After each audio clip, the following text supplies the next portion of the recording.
in Pittsburgh, Pennsylvania. The Three Rivers, the Allegheny, and the Monongahela. They come together to form the Ohio.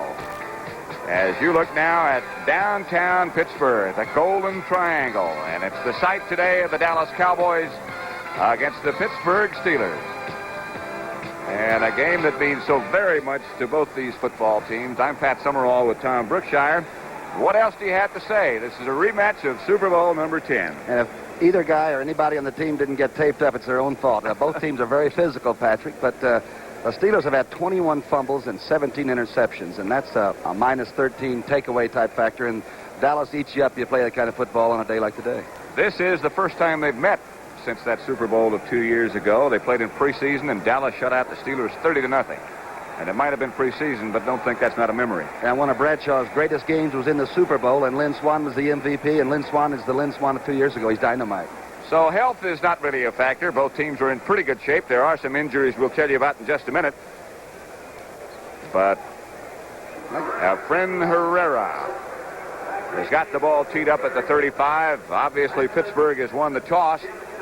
And Jim Smith is number 86, the rookie from Michigan, and back with him is number 85, Ernie Pugh. Alvin Maxson also back there for the Steelers, and that's Efren Herrera. I'll tell you, he's a factor. He's hit 17 of 23 field goals, his last 6 in a row. And Pittsburgh, around here, they don't even let Jarrella kick field goals. He hadn't kicked one in 4 games or tried one. Hasn't even tried one in 4 games, which is I don't know who keeps those records, but that's got to be one of the most amazing stats of all time. And here's Herrera in the direction of Jim Smith from Michigan. At the 10, he takes it. And Smith has got some room on the outside and gets to the outside to about the 34 before he is stopped by one of those guys who always seems to be there. Number 31 for Dallas is Benny Barnes. The Steelers on offense and the Cowboys break on defense. That's the Pittsburgh backfield. Bradshaw's playing his 6th game with a fractured left wrist, and he's got a pretty good cast on it.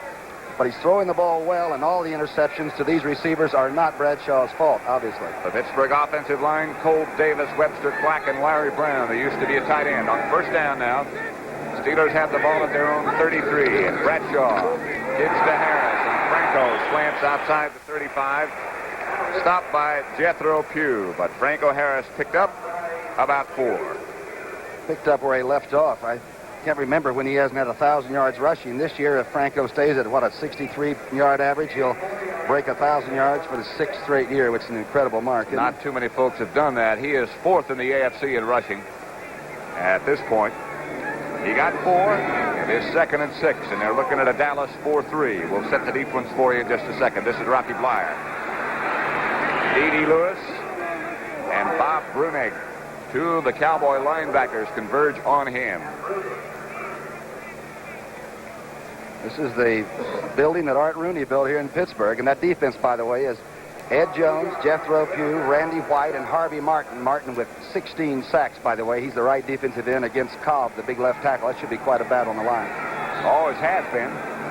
Rocky Blyer lost a yard. 3rd and 7 make it, and Bradshaw's first pass perhaps coming up right here. And the Cowboys remember number 88, Lynn Swann. This is not a pass. This, of course, is Franco Harris, and it's not a first down. Charlie Waters made the tackle. Darn, Franco hits the hole fast. I don't know why we're so impressed with that fact, but at 225 pounds and 6'3", he really hits the hole quicker than most big men. Maybe Jimmy Brown's the only other one I can think at that size that hits it faster. Number 77 for the Cowboys was Bill Gregory, who had come in on that 3rd down situation, and Bobby Walden, number 39, is the Pittsburgh kicker, and he's been there almost as long as Art Rooney. He's kicked 953 punts in this league. Butch Johnson deep in single safety for the Cowboys, and here is Walden's punt. Trying to get out of bounds, not a very good punt. Bounces to Butch. Butch gets away from one, gets out to about the 27-yard line before he's stopped by number 66, Ted Peterson. And already some boos. And I'm assuming that's for Bobby Walden, the punter. The kickers these days have a right to be paranoid. Everybody is really analyzing them. Here's the offensive backfield. Roger Staubach having one of his greatest years, really, and he keeps adding those on. Dorsett in his first start. There are the receivers. Don't forget Billy Joe Dupree, the tight end. He's caught 3 TDs the last 3 games. And that's the offensive line. Neely, Lawless, Fitzgerald, Rafferty, and Donovan. Roger Staubach, the quarterback, on first down to Tony Dorsett. Of course, as you would expect, a great local favorite here in Pittsburgh, Jack Ham, number 59, the linebacker who made the tackle. That Roger Staubach. Defensively, facing Roger in this offense, Steve Furness is now at left defensive end because Greenwood still has the knee problem. Joe Green, as always, in the middle. Ernie Holmes and Dwight White. And remember, Dwight White had a pretty good sacking day when they played in Super Bowl X a couple of years ago. I do remember. You saw that game here on CBS. Clock is not operating correctly. And until it's corrected, the line judge on the field will keep the time.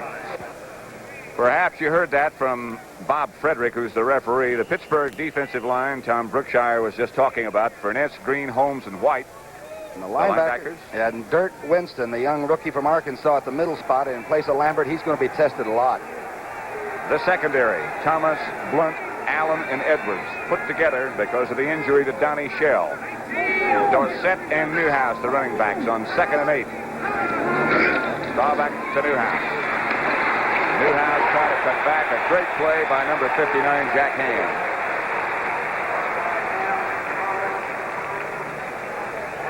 Got a pretty good block on Furness at the defensive end, but the linebackers really covered for it. And Jack Ham is that too small size linebacker. I guess if he came out right now, you might not draft him. But he comes from Penn State, which must mean something. Watch the good block on Furness. He goes down. Watch Ham play off the block. Just gets enough to make the tackle, doesn't he? Pearson and Dorsett are the running backs for Dallas now, or the receivers for Dallas, if you'll make it, as the Cowboys go shotgun for the first time. Outside, Preston Pearson, and plenty enough for a Dallas first down, chased out of bounds by Warren Taves, number 51. He does make it look easy. Now, don't ask me where Preston comes from. He's like the masked man that just comes riding through town. Watch him. He never looks like he's in a hurry. It's a straight drag-out pattern, which is an easy one for Roger to read. They handle, by the way, a Joe Green stunt coming up the middle in extremely good shape. Roger had a lot of time. And, of course, Preston Pearson at one time played with the Steelers. He was picked up as one of the great acquisitions of all time, I suppose, in pro football by the Dallas Cowboys. They got him for $100. He's paid him back. Here is Newhouse breaking a couple of tackles and making what looked like nothing into about a 5-yard gain before he was stopped by Taves and Blunt. Newhouse is so darn short. I don't believe Dwight White realized he had the ball carrier trapped. I think he came out of an armpit to make that. He's averaging 4 yards a shot. His numbers on his jersey are so long they go down in his pants, or he's so short, whatever the case might be. And, Pat, it's this shifting that the Dallas offense has always done up and down that might give the young middle linebacker a little bit of a recognition problem. So it is a second down situation for the Cowboys as Newhouse shifts behind Staubach. 11 yards to go for that first down, and a draw play is Dorsett. He did not get back to the line of scrimmage, and a flag is down as well. The old holding call, and it didn't fool Pittsburgh. Ernie Holmes really made a good play that time. Very strong inside. Offsides, Pittsburgh. The referee, as I mentioned a minute ago, is Bob Frederick, and he's the guy whose voice you'll hear in just a minute as he notifies us who committed the foul. The umpire is Lou Palazzi. I hope he doesn't call Joe Green's number out. He's mad about those guys in striped shirts. Here comes Bob Frederick. Defense, right tackle offside, second down. No number, just the right tackle. I'm not so sure it shouldn't be that way anyway. I don't like to identify the guys when they make a legitimate mistake trying to get a jump on the ball. I think we might do these players an injustice by knocking out their number. I know who the right tackle is. Detroit defeated Tampa Bay 16-7. The Buccaneers now 24 losses in a row. And welcome to our broadcast here at Three Rivers Stadium in Pittsburgh, where the score is 0-0. Pat Summerall with Tom Brookshire's Dorsett squirts through for a first down for the Dallas Cowboys. And that's where he is so valuable. Jim Allen made the tackle. I'll tell you, for a guy you think runs outside, he doesn't run that well outside. He runs inside. And he's tough and he's strong on the legs. He does all his moving inside the shoes. Very little extra work is needed. You know, that's a great misconception, I think, that many fans have, that a guy, just because he's fast and just because he's quick doesn't mean that he necessarily runs outside well. Philadelphia 16, St. Louis 14. That's his third quarter score. We'll keep you posted. First down, Dallas. The ball at the Pittsburgh 41. Staubach drops. Can't throw. Ernie Holmes and the rest of the Steel Curtain converge on Roger Staubach. All right, that's the 21st sack. Now watch Joe Green, number 75. He actually goes beyond the line of getting Roger Staubach. Now watch him. Rafferty, the young guard, is holding and everything. Joe Green is the one that forces Roger back up inside, and there's the locomotive. Another view of that. Watch this now. Watch number 75 take the young guard, who weighs about 252, and just shove him right on back through the pile. Hell of a player, I'll tell you that. On second down now, and 17 yards to go. Staubach gives to Dorsett, and Tony picks up about 10. Tony Dungy made the tackle on Dorsett. He got back past the original line of scrimmage. It'll be 3rd and 9. Remember, they're doing this without Jack Lambert, and he's the holler guy that makes sure everybody's up on every play, and right now Joe Green's having to assume that. The guy in the middle who's taken Lambert's place is number 53, the rookie from Arkansas, Dirt Winston. And he likes the nickname Dirt Winston, too. Here he comes over to the sideline as you look at the Rivers outside this stadium. A super location in the first quarter. You're looking at the NFL on CBS. 0-0 between the Cowboys and the Pittsburgh Steelers. A rematch of the Super Bowl of 2 years ago in Miami when the Steelers won.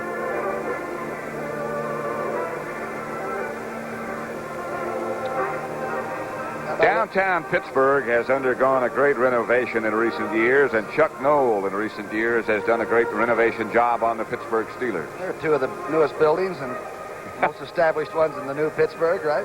Joe Green, number 75, of course. Number 78 is Dwight White. And Patrick, it was always a city where if you didn't want to come in and buckle on a helmet, don't come to play football. It's always been a work ethic football team, tough. I remember when we used to come here and played at old Forbes Field, and you wore your helmet at all times. But a great place to play. And of course, Art Rooney and Dan Rooney and the Rooney family have done a remarkable job in this city as well as with this football team. They are as much of an institution as the NFL itself.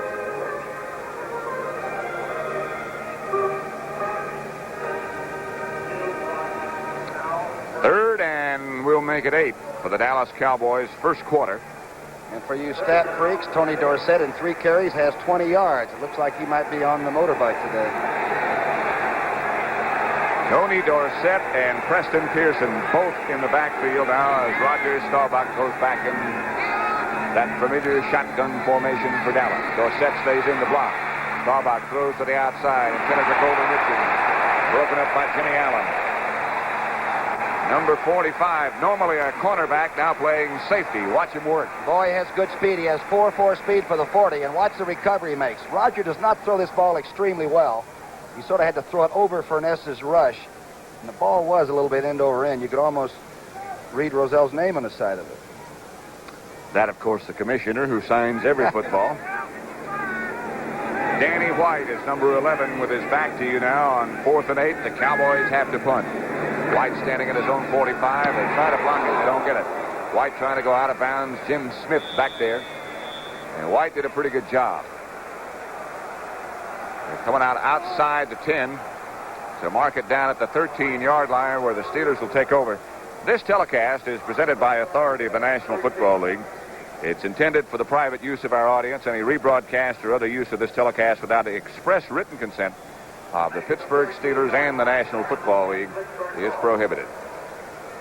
Good pass rush by Pittsburgh. Got the ball back for the offense, right? Once Upon a Brothers Graham.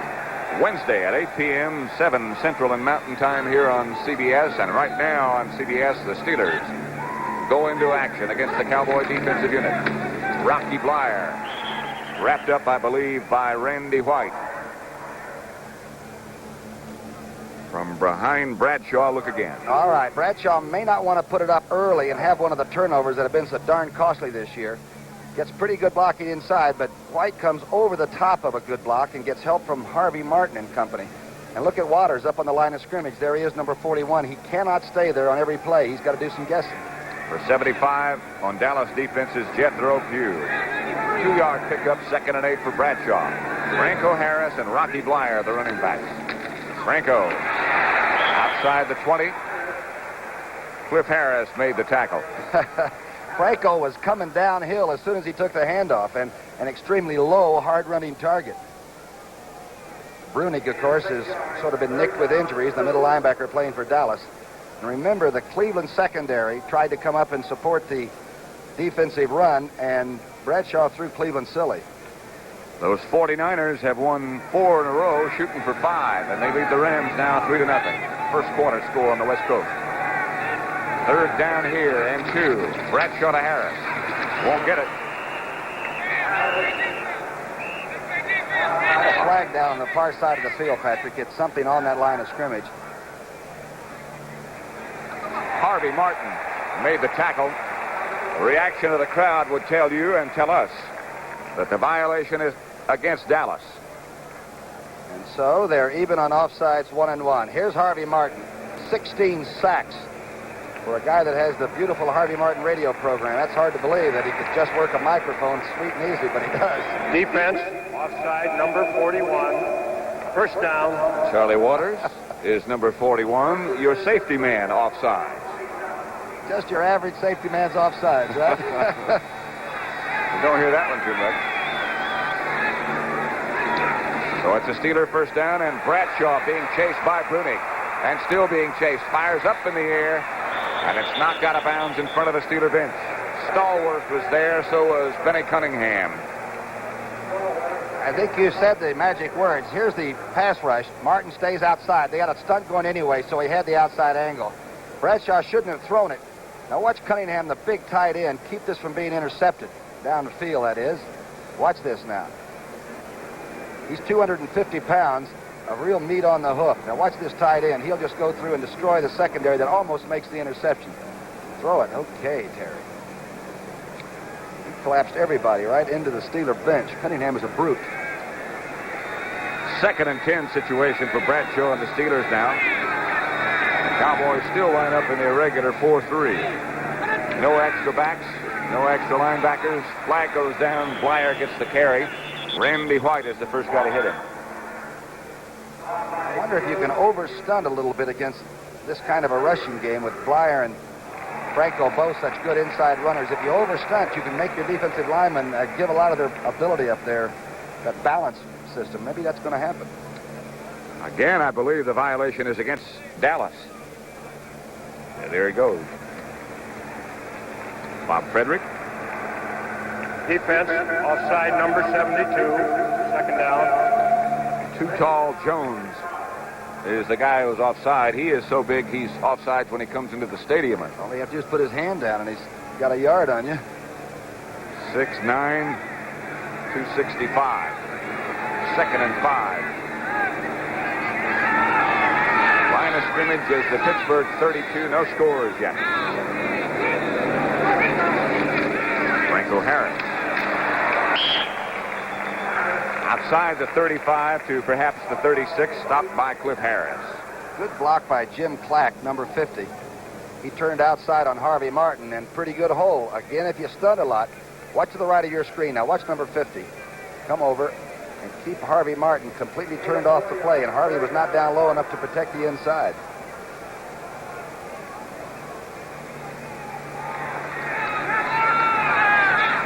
Seven minutes exactly left to play in quarter number 1 at Three Rivers Stadium. Pat Summerall with Tom Brookshire. 0-0 score as Rocky Blyer tries for the first down and is close. Harvey Martin stacked it up. We might have to measure this one. Didn't get much. Franco has 20 yards now. Franco is now the 13th leading career rusher of all time in this league. He just passed one of the toughest there ever was, Bill Brown of the Minnesota Vikings. Here's that play again. Short yardage, and again, nothing fancy about Pittsburgh football or Dallas defense. Watch Rocky stick it in there. He's trying for it on second effort and might have had the whistle called in between. We cannot hear on those two plays. First down, Steelers nevertheless. Terry Bradshaw, the quarterback. Dallas flexes that defense. Franco Harris flexes straight ahead. And boy, he got nothing. Jethro Pugh made some strong play, led by the whole rest of that left side, including Too Tall Jones. The Baltimore Colts, the Jets, 26-6 in the third quarter at Shea Stadium. Bradshaw wanting to be very careful. Again, Harris and Waters are both on the line of scrimmage a lot, but when you want to throw it, somehow they're back in those deep post zones where Lynn Swan and Stallworth like to run. He's got to be careful.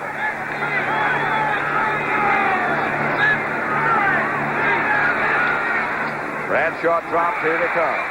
Screen pass knocked away by Harvey Martin. I said they were at Shea Stadium. They are in Baltimore. I'm sorry.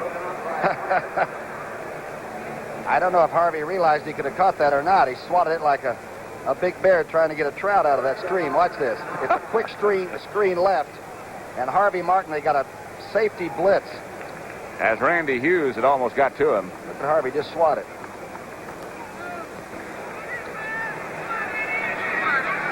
And so it'll be a third down situation, 9 to go. 5:39 left to play in the first quarter. No scores yet. The Steelers and the Cowboys. And Dallas drops back. No blitz this time. Bradshaw goes deep for Swan. Benny Barnes back there with him. Good coverage. Oh, that looked like the Super Bowl again. Well, I'll tell you, Barnes made an incredibly good play. The ball was thrown about as well as you can throw it. The only trouble was that the defender's arm got in between. Look at this pass blocking. I mean to tell you, a blue and white shirt doesn't get close. And nobody can flat throw it any better than the man you're seeing right now, number 12. Look at this. It's right on, and then it's off. Dynamite play. The other Dallas defender is Cliff Harris back there with him. Help from the free safety man. There's a lot of help. Bobby Walden as Butch Johnson at the 30-yard line signals for a fair catch. Dallas tried to block the punt, didn't get it, obviously. It'll be Cowboy first down at their own 30. No score. 5:25 left to play first quarter. It started to rain a little bit earlier in Pittsburgh, but that has gone away now. And the weather is cool but good. I wonder if the pressure Dallas tried to put on Walden won't pay off before the game is over. It was not a good punt, and even though they don't get there, it's like the almost sack that a defensive team can get. It might be a plus factor later on. Well, it's one thing to stand back there and kick it with nobody coming. It's something else when there are a lot of rushers and they start to make you hurry. Walden has punted twice. Neither one has been a very good effort.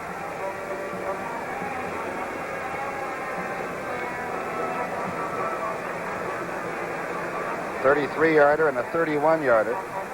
And the field position for Landry's Cowboys has been not the greatest, but not shabby either.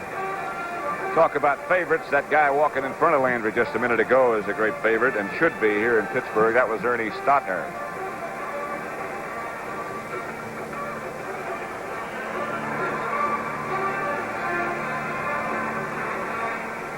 It's a new disguise on Tom Landry. That's the first time I've seen him in the wet golf gear. That's true. Where's his Tyrolean hat? You had it. It's a first down, Dallas at their own 31. And on first down, Roger Staubach goes back to throw and throws to Dorsett. About 4, J.T. Thomas, the tackler. There is Tony Dorsett. Comes from nearby Aliquippa, Pennsylvania. Hopewell High over there. The main thing is that he didn't catch the ball much playing for Majors in Pittsburgh U, but he's just caught his 17th pass. Wait till he learns the pass routes. He's going to be a little bit nasty to cover. Atlanta 20-14 over New Orleans, and you talk about the good jobs that are being done around the league. Lehman Bennett has done one of them at Atlanta. And Shula at Miami's done another. Roger Staubach is another guy who's done one of those good jobs. We'll make it 2nd and 6 for Dallas. And again, Rogers going to throw. Outside screen to Newhouse, and Newhouse ducks under one. Lauren Taves was the first guy to get him. And then Dwight White came over to make sure. And, you know, Taves' biggest problem has been replacing Andy Russell, and you can't replace a great all-pro like Andy, and Taves has just played super. Makes one of those plays that time that I imagine everybody thought, by golly, Andy Russell's gone, but we got a good player in there. And Lauren Taves is number 51. Look at that group. Ernie Holmes, Dwight White, Joe Green, Steve Furness. Dorsett and Pearson both in the same backfield. It's 3rd and 12 now. Staubach lined up shotgun. Has to go down. Joe Green, Dwight White, Steve Furness, Ernie Holmes. I believe it was Furness coming to the inside on the stunt that breaks through. Watch the right part of your screen and see what number flashes. There's Fitzgerald getting back. Rafferty's having some trouble with Green, and here comes 64 down the slot. And by the way, it was a very shallow shotgun. I don't believe Roger was more than 4.5 or 5 yards behind the center, Fitzgerald. So Danny White goes back in punt formation. That is Jim Smith. And he hasn't fair caught a punt all year here in Pittsburgh. The speedy rookie who watched his alumni defeat Ohio State yesterday. A snap on a bounce, but White fields it nevertheless. And Smith, at his own 39, speeds to the sideline. Out of bounds he goes in front of the Dallas bench. Guy Brown is the guy who knocked him out of bounds. So Pittsburgh on offense. Dallas goes to defense. Got a slight discussion.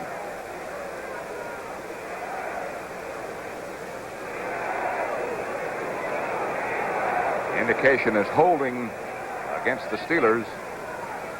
That's been another bugaboo that Knowles had to put up with. They have committed the penalties at precisely the wrong time and against the wrong people, like Houston, Denver, and Baltimore. Their record is 5-4. Dallas is 8-1. Let's see who did it. Holding on the punt return, number 45. That's Jim Allen. As you look down at the Steeler bench and look at the guy who has turned the whole thing around here, Chuck Knowles.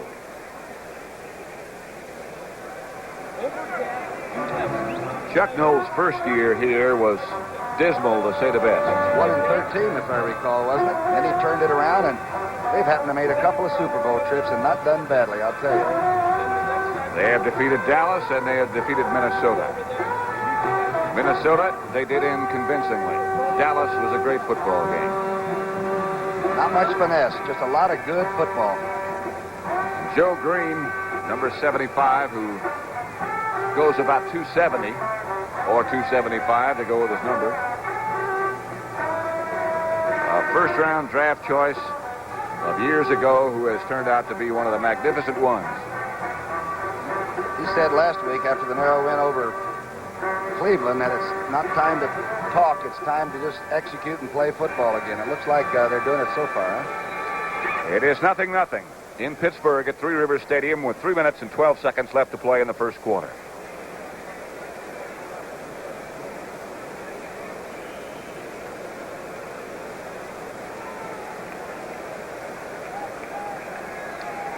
Steeler 1st and 10 at their own 33. No score. Pat Summerall with Tom Brookshire. In Pittsburgh, the Cowboys and the Steelers. Again, the flex from Dallas. And a handoff to Franco Harris and Randy White. When he goes into that position, he is so quick. And the cutoff block is impossible. And, Patrick, that is a play from the 50s when they open up a back and that defensive tackle will see fly or open up and just take the outside a little bit, and that's the guy they kick out. You know, Pittsburgh has only scored 2 touchdowns all year in the first quarter. And they're a good team. You wonder why they don't get on the board earlier, don't you? Got a lot of good players. 4-yard pickup. Bradshaw gives this time to Franco Harris. He does get around the outside. Loses the football. Dallas has it. Thomas Henderson Hollywood gives the ball to the Cowboys. Who made the contact? Brunig that forced this. Watch number 53, and let's see. Fumble number 22 lost. 22 fumbles. And I'll tell you, that might be one of the most destructive things that can happen to an offense. Here it is. Cliff Harris makes the tackle and puts the helmet right into the football. That's what knocked it loose. Harvey Martin trying to find a handle, but Henderson does. And Dallas has it 1st and 10 at the Pittsburgh 37. No score with 2 minutes and 31 seconds left to play in the first quarter.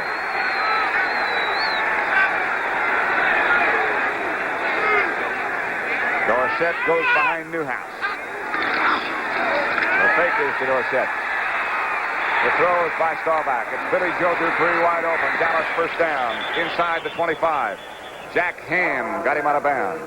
Good read by Roger Staubach. A lot of people have always said he's not the best reading quarterback. He wanted Drew Pearson coming across. He went to his secondary receiver, who was really wide open. There was a discussion, as Bob Frederick indicated just a second ago, that the Steelers were offsides. And, of course, Dallas will decline. I hope they decline to give us the number. Because I don't want to repeat it. Defense, number 64 offside, refused. First down. Here's the play from the end zone. Watch Roger now. Come back with the flow of the eye going this way. Now they cut off and make sure that Dorsett doesn't. He looks for Drew Pearson and out quickly back to the right side, and everybody's looked off. Dupree's wide open. It's a first down, Dallas at the Steeler 24. Roger Staubach gives to Tony Dorsett. He swings to the outside. Gets away from one or two. Boy, is he quick. Incredible. He had no chance. Furness had him cut off before he ever took the handoff, and he did a little dip. He must have legs that are as long as Wilt Chamberlain's. I've never seen such a stride when Dorsett gets it underway. Ernie Holmes finally made the tackle, but Dorsett turned disaster into a 6-yard gain. 2nd and 4. 1:50 left to play in the first quarter. No scores yet. Roger Staubach called him.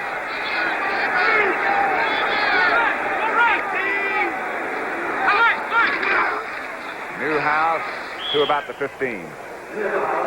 Furness, the first guy to hit him, number 64. And Pat, remember, Lambert is averaging 10 solo, unassisted tackles a game at the middle linebacking spot. The wild man, the big guy that's a turn-on fella. He's got the bad stretch ligaments of the knee, and he's missing his 3rd game. And that time I watched Dirk Winston, and Winston plugged it off in good shape. And this bunch will try to take care of their young middle linebacker, but that's not easy. He is number 53, Dennis Winston, also known as Dirk. From Arkansas. 3rd down situation now, about 1. Dorsett and Newhouse. Dorsett gets the call, and Dorsett gets inside the 15. He might have a first down, and he might not. Safety man Jim Allen made the first contact, number 45. We're about 3 tackles shoulder to shoulder on that one. Dorsett didn't get much movement. If it's 4th, it looks like the Cowboys might go. Remember, Efren Herrera has 6 straight field goals. Here come the sticks. What would you go for? Would you take 3 against this defense, or would you try to break it and get that first touch? I'd take the 3. You're a kicker. So is Herrera. And a good one. You better believe it. Regardless of our opinion, Tom Landry's going to go for the first down. There's a little bit of a debate going on. Now the decision is made. Out goes Butch Johnson. Denver and Kansas City in the fourth quarter tied 7-7. That's sort of a shocker. Preston Pearson is in there with Dorsett. And Newhouse. 3 backs. 4th and 1. Dorsett is the deep one. About a foot. Dorsett hurdles over the top, and I think he got it. And I'll guarantee you his body did not come down on ground. He is on a pyramid of players. Looks like something from a jambalaya somewhere. Watch this, Patrick. His body will never touch the rug out there. up and over out of what used to be called an old short punt formation. That looks like Bourbon Street Super Bowl week. Well done. Steelers are asking Bob Frederick again to measure. He's looking over. I think if Joe Green came up and asked me, I'd get the chains out there. Whatever he said. They're bringing out the chains. And they'll be darn careful.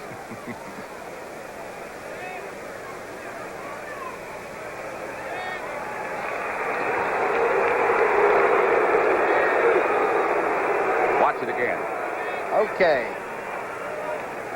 Belly to belly and back to back. And my friends, that's football. That's known as the Three Rivers stack. First down for Dallas. A ball of the Pittsburgh 13. No scores yet. 13 seconds left to play in the first quarter. Probably the last play coming up right now. Dorsett is going to score. And does. Is he quick? Is he something?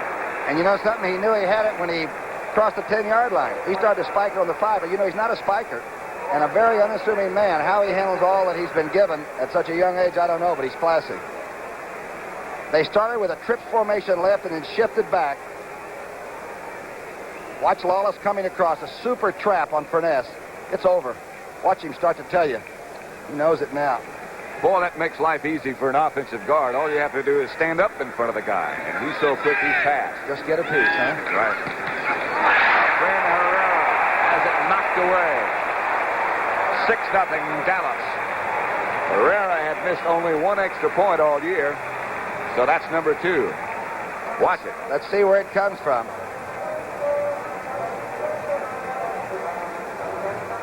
Oh, my gosh, it's from behind. It was Dennis Dirt Winston, the middle linebacker, and he went up over the stack to get the block. He's only 6'2". I think he could stuff it, though. Look at him jump. Watch number 53.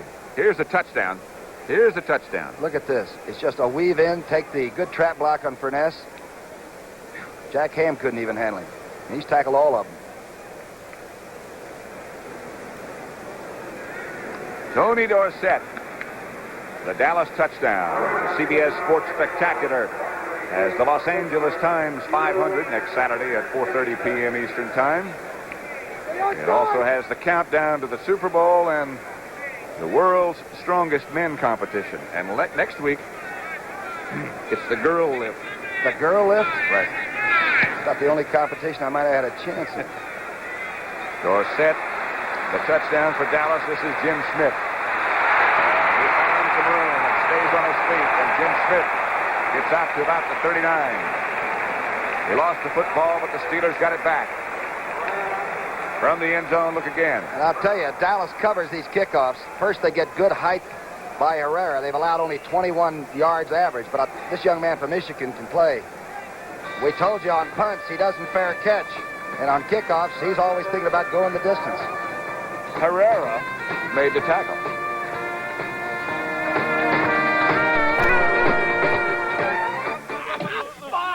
Five on the 50-yard line! Hey, Charlie, it was cold last night. You put in a Prestone antifreeze? Prestone. Who needs Prestone? Prestone?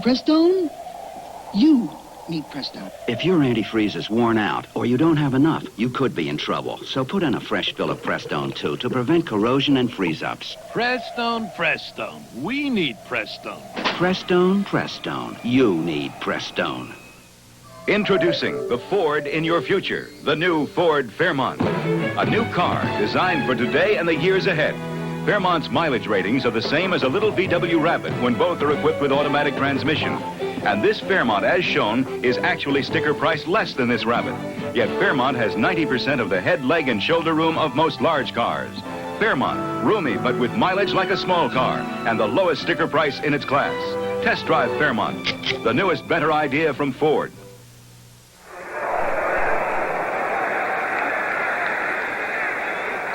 A Dallas scoring drive, you saw the stats. Pittsburgh has it 1st and 10. The Cowboys lead 6-0 as Franco Harris breaks into the secondary, and Franco Harris is gone.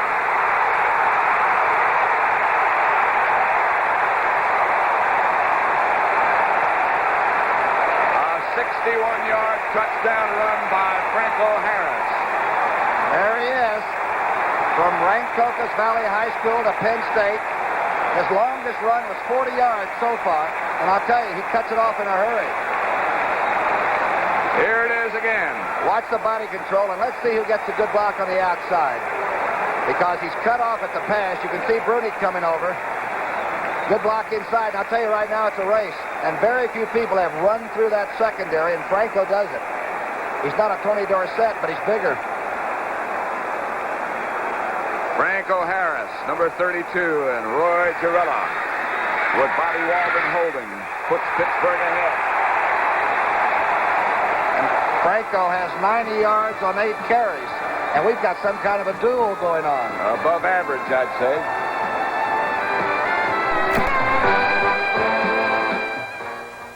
When do you say Budweiser? After doing this about 3,000 times a day. After a hard tennis match with my friend Ron. As soon as I knock this ball out of the park. When do you say Budweiser? It's everywhere. When my mother-in-law leaves town. After a long night in here. Or when you say Budweiser. Let me hear you say it, people. Budweiser. You have said it all. Here's a few tips on how to get out of an airport fast. 1, join the #1 club and reserve a car with Hertz. 2, have your license and credit card ready because Hertz will be ready for you. Just sign and go. 3, need directions? Ask Hertz. They know the shortest routes. Nobody can get you out of an airport faster. Nobody can get you out of an airport faster. Go, Juice! Go! Rent a Ford from Hertz. A superstar in rent-a-car. Right.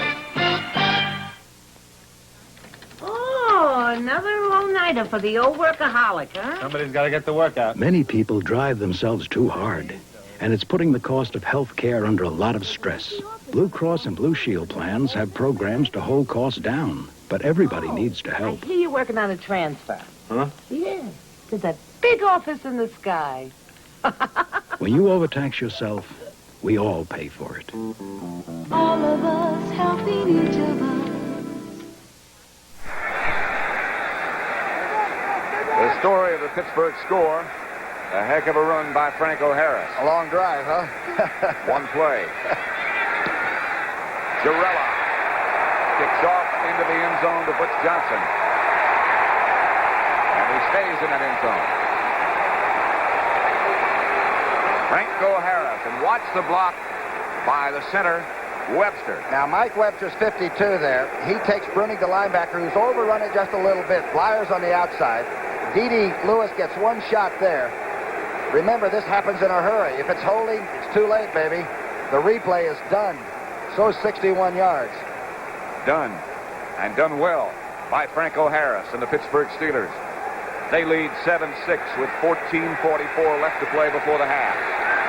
The longest touchdown run by Franco Harris since 1972. The Steelers up by 1. Here's Dorsett. Dorsett squirms around and gets to a 3. Lauren Taves, number 51, made the tackle. Franco has 26 100-yard days already. And he is... So now he has 27. I hate to make it an obit because he's still alive and very well. There are only 3 other guys who've had more 100-yard days than that. Leroy Kelly, Jim Brown, and O.J. Simpson. O.J. Simpson. So that's classic company. Aaron Kyle was hurt earlier, a head injury, and he is out. We don't know if he'll be back or not. Staubach, Drew Pearson couldn't hold on. And Dennis Winston popped Drew pretty good. Wow. Winston has certainly learned what Jack Lambert learned in a hurry, too. Watch 53 to the right of your screen now. Just follow him. Roger gets a pretty good late rush right there from Holmes. Ball is again thrown sort of heavy. Pearson has to go up and get it. He usually makes the inside catch, and I'll tell you, Winston made sure. And Drew may be hurt. I'll tell you, they're having to stand over him now. You rarely see that. Drew Pearson is some tough wide receiver, but right now he is down, and they're looking at him. 7-6 Steelers.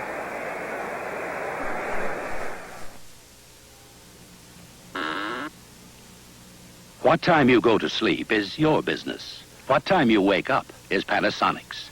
Panasonic introduces its electronic clock radios. A gentle chirp, silent, easy-to-read numbers, a doze button, and, of course, beautiful AM and FM. What time you wake up is my business. Ours, too. Panasonic electronic clock radios and digital clock radios. Introducing a new 1978 Ford Granada, the ESS. Can you tell it from this impressive $20,000 Mercedes 280 SE? Granada. Mercedes. Granada. Mercedes. Granada. Mercedes. The new Ford Granada ESS. See how close you can come to the look of a $20,000 Mercedes at the price of a Granada. When America needs a better idea, Ford puts it on wheels. Dallas 3rd and 6 at their own 24. Pittsburgh leads 7-6. Just over 14 minutes left to play before the half. And Drew Pearson walked off under his own scheme, but he was hit. In motion is Preston Pearson. Blitz is on. Staubach fires behind Jay Salvey. Jimmy Allen on the coverage. Glenn Edwards close by. Cowboys will have to punt. And the ball was thrown behind the receiver, and he was well covered at the same time. Roger has his problems right now, and the crowd loves it. They love that steel curtain defense. Sellout crowd at Pittsburgh watching the Cowboys and the Pittsburgh Steelers. Jim Smith, number 86. That's black jersey. And number 11 is Danny White, 4th and 6 for Dallas. Just got it away. Almost blocked by Jack Ham. It's the Cowboys roll and goes down to about the 32, where the Pittsburgh Steelers will take it over. Scott Laidlaw is number 35 for Dallas. Let's go back and see how close this came to being blocked. And Danny White has had one punt blocked already this year, so there might be the feeling they could get close. We had a problem. Danny White had a problem. Pittsburgh has the football. And the momentum, too, right now. It has swung. Franco Harris. Touchdown run, put the Steelers ahead. When Roy Girella kicked the extra point. Terry Bradshaw, the quarterback for Pittsburgh. 7-6 to score, and Rocky Blyer gets the call. Rocky Blyer outside the 40. Mark Washington made the tackle, but Blyer got the good yardage. And they ran straight at Randy White and the Dallas flex defense. Some people didn't think maybe Sam Davis, that left guard, could block Randy White. But I'll tell you one thing, they rooted him out that time. Look at this score from the West Coast. 3-3. 49ers and Rams. And Sutton's warming up in the bullpen, huh? 8-yard pickup by Rocky Blyer on first down. So they got 2 to go for a first.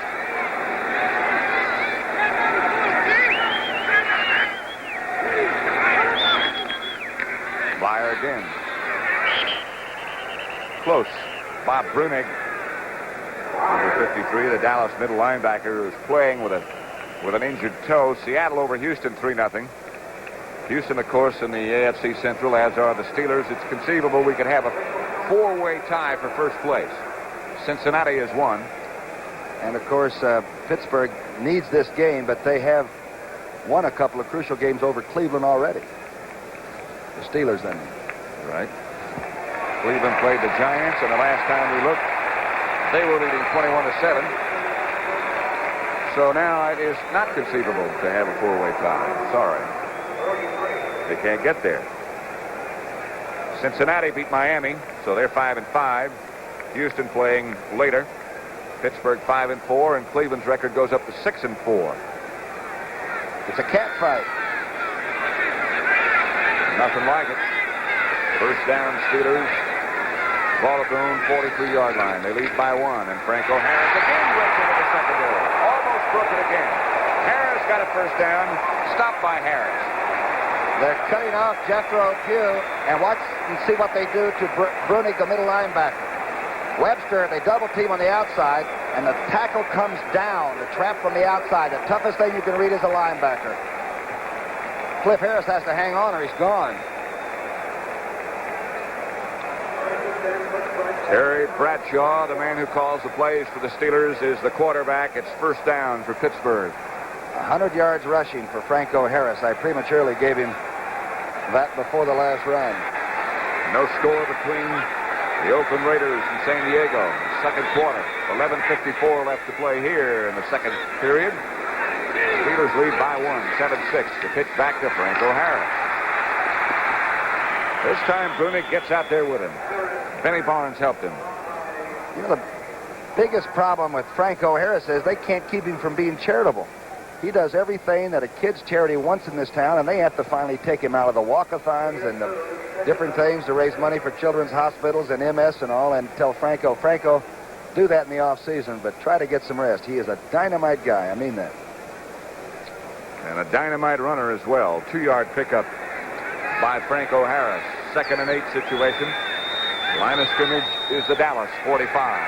7-6 Pittsburgh. Bradshaw to throw. The screen looks like it ought to work. Benny Cunningham has it. Fumble! And the Steelers got it back. Flag goes down. There might have been a late hit.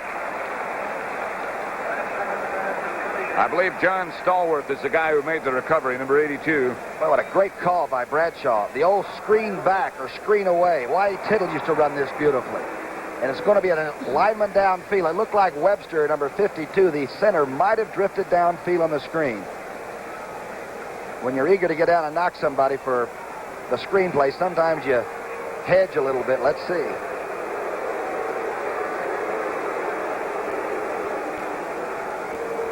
I can read lips, and it is Webster. And I'll tell you, it's tough to know where the line of scrimmage is. Watch 52 now. He goes over and checks, then lets the rush come. And this is the one that Tittle used to run so well. Throw it back, and the chase is taking everybody out of the play. Now watch this 250-pound tight end take a shot here. It's Waters. No, that was Cliff Harris. You would expect that. From either of them. 7-6, Pittsburgh leads. The screen is brought back. And it's 2nd down now and 18.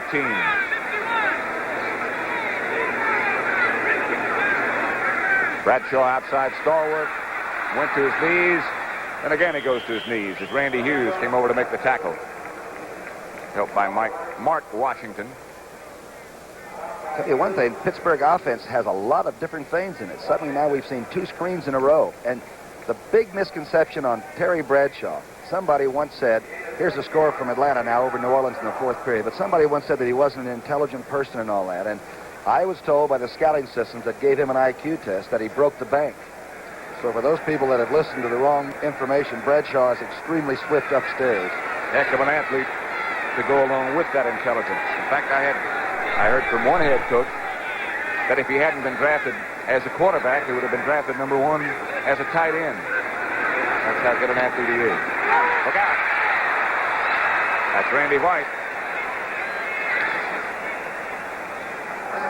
Sack number 41 for the fellows from Dallas, Texas. Boy, they do come. And when Randy White gets you in the blind side. Dallas offside. Something is wrong, we understand, with the microphone that referee Bob Frederick is wearing. That's not all bad. No. So if you can read lips as we discuss who the violation is against, welcome. We'll try with you. Defense. Oh, that's offside, right. 3rd down. Thank you, Bob. Somebody was offside. Each team has 3 penalties now. The offsides are even at 2 apiece. 3rd and 7. Ball to Dallas 44. Randy White was the sacker on that last play. Danny White is warming up for the Cowboys behind their bench. Here's Bradshaw. Going to take off. Too tall. Jones takes him down. I'm wondering about how Bradshaw takes the snap so well, because that cast on his left hand is a pretty good-sized cast. In the 4th quarter, Philadelphia 16. The St. Louis Cardinals 14. Ooh, the Cardinals are so swift. I bet Vermeil wishes that one was over now. Vermeil being the Philadelphia Eagle head coach. And the Eagles are starting to believe. Bobby Walden is number 39. The Cowboys faking. They're going to try to block it.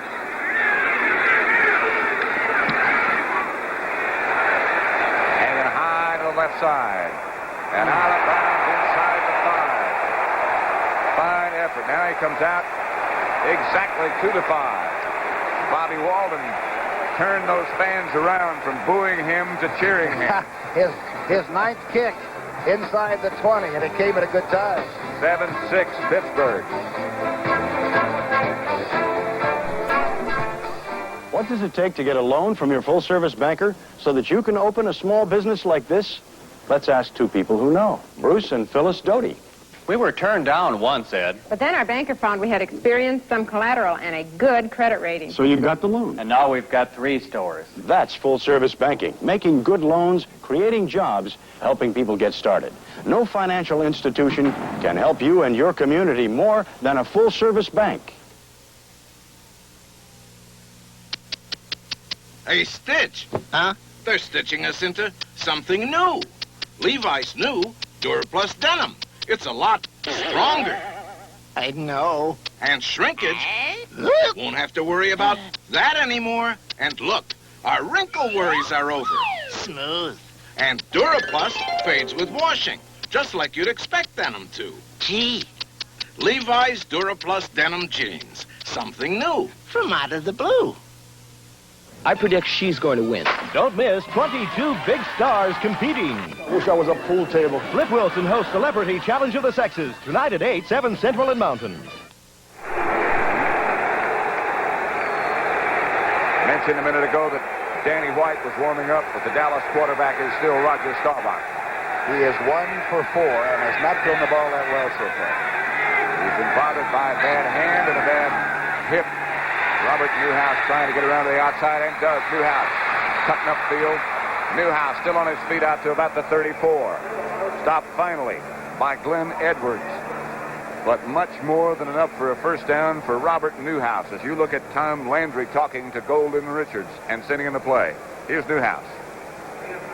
An 18-yarder was his longest run. That was 29. And he just went over the top. Now, he gets outside of Jack Ham, and you don't see that very often. The main thing is that he's so stumpy, he's got the balance. He won't run out of bounds either. I'll guarantee you he'll stay in the field of play.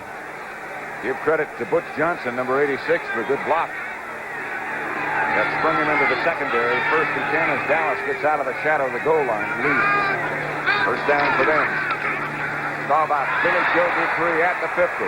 Dupree at the 45 inside the Pittsburgh 45. Stopped by Glenn Edwards. Big BJ wide open. How old is that play? We were talking about it before the game, that Jimmy Finks once threw one of these, the LB nickel. It's a pop pass. You fake the inside play and then dump it to the tight end. And a young middle linebacker like Winston is in the wake and chasing. It's another first down for the Cowboys at the Steeler 44. Just over 8 minutes left to play before the half. 1st and 10, Dallas. Dorsett and Newhouse, the running backs behind that guy. Staubach. Accepts the fake. Staubach fires. Caught by Butch Johnson. Another Dallas first down and a heck of a catch. Dennis Winston. Denver now has taken the lead over Kansas City. 14-7, fourth quarter score. Butch Johnson doesn't get to play a lot, but I've seldom seen him when he didn't produce exactly what Landry thought he could do at that moment. He is an extremely fine football player. Today, at least, he and Golden Richards are alternating at the wide receiver spot, bringing in plays from the only head coach Dallas has ever had, Tom Landry. Golden Richards and Drew Pearson come to the left side together in the formation now. Gets back to Dorsett. Flag is down.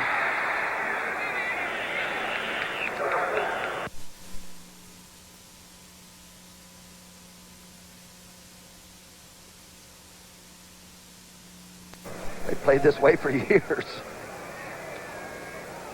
Good block by Donovan that time. Got Newhouse to the corner. That funny-looking defense that Pittsburgh uses sometimes has Joe Green almost on top of the offensive center. Number 75 offside. First down. Terry Bradshaw looking on. I'll tell you one thing. He takes the bad with the good. He wears extremely well, this man. Burton Wallace is number 66. Roger Staubach, of course, is number 12. set in motion. And back to Newhouse. Not much doing there. Lauren Taves is number 51. Number 53 is Dennis Winston. Taves comes up and does exactly what you want the linebacker to do. Make sure it's sealed off inside. Here you can see Lawless trying to get outside. Taves, very strong upper body strength.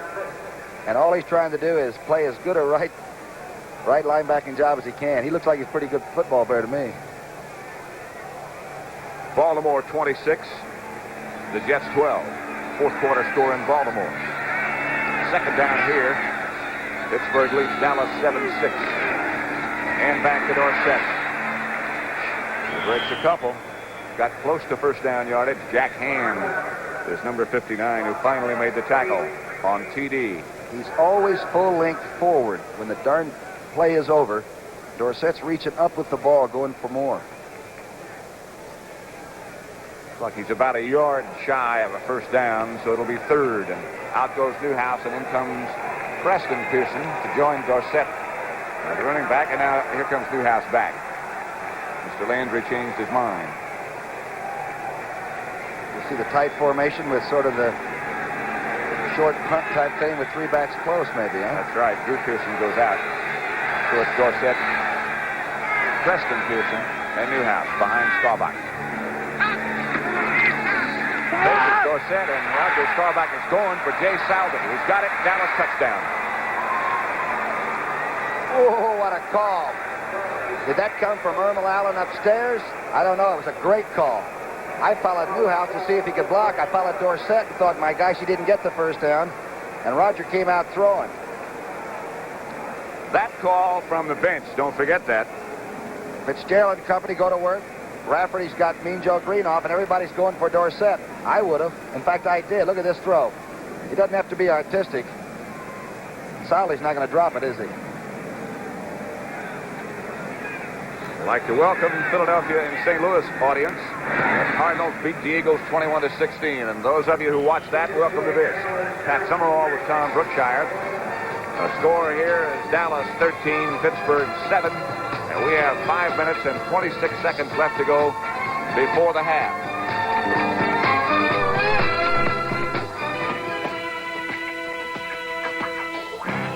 This year, when you step out on the town, don't just drive. Take off in the 1978 Thunderbird. With its distinctive look and size, its Thunderbird quality and comfort. And it comes at a down-to-earth price of $58.08 with automatic transmission, power steering, power brakes, V8 and more. Flight test the 1978 Thunderbird. When America needs a better idea, Ford puts it on wheels. Tuborg Gold, the golden beer of Danish kings. By appointment to the Royal Danish Court. Tuborg Gold. Only centuries of the Danish brewer's art could achieve its noble character for lightness and flavor. Tuborg Gold, now brewed in America. So, for about what you pay for the king of beers, you can now have Tuborg Gold, the golden beer of Danish kings. The Dallas scoring drive, 5 plays, 95 yards. Robert Newhouse had a 29-yard run to start it off, and a touchdown pass from Staubach to Salvi. That's Alvin Maxim, number 28. And he breaks around it to him. Herrera misses it, and Maxim goes. Randy Hughes finally caught him. But Pittsburgh has it back in good shape.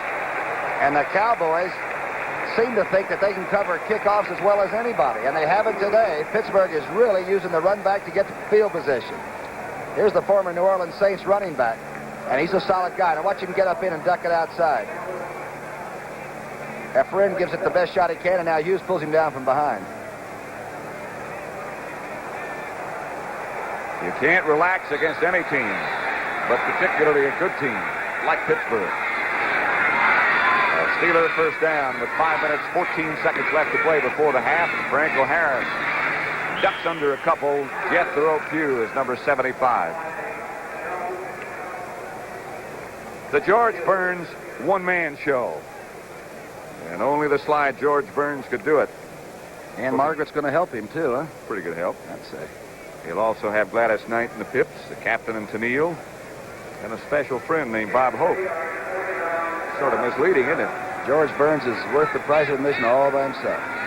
Those other folks are pretty good, too. 2nd and 7. Rocky Blyer stays back to block. Lynn Swan accepts the pass from Terry Bradshaw. I beg your pardon, John Stallworth, not Lynn Swan. Mark Washington on the coverage. Boy, this young man had 2 TD passes last week against Cleveland. Now watch him. He goes down and sets it up, drives Washington off, and turns him all the way around, really. Ball is perfectly thrown because he had to come back to get it. You're never going to break that one up, not if you're wise. Never covered. New Orleans has taken the lead over Atlanta. 21-20, fourth quarter score. First down here, 13-7 Dallas. Bradshaw's going to throw again. Look at the Swan. He's in the corner. Going to be out of the end zone if he catches it. And he is. Benny Barnes on the coverage. I'll tell you, that track is rough stuff. That sort of beat up, chopped up clay, and it is not a soft composition. And Lynn Swan went for it and made the catch, and he's got to be shaken up. That's the baseball warning track, so that the outfielders will know when they're close to that fence. And Lynn Swan, in his desire to catch that football, is still down. You know what an asphalt pizza burn is if you fall down on it? That's just what Lynn Swan received. He hit that fence pretty hard. I'll never forget his Super Bowl, his MVP Super Bowl 2 years ago. That was one of the great exhibitions in sports in a long time. There were 2 catches in that game that nobody, I think, who ever saw it will ever forget. Look at this. This one doesn't count, but he went and drove right on through and made the catch. A lot of receivers would have said, I'll wait for the next one.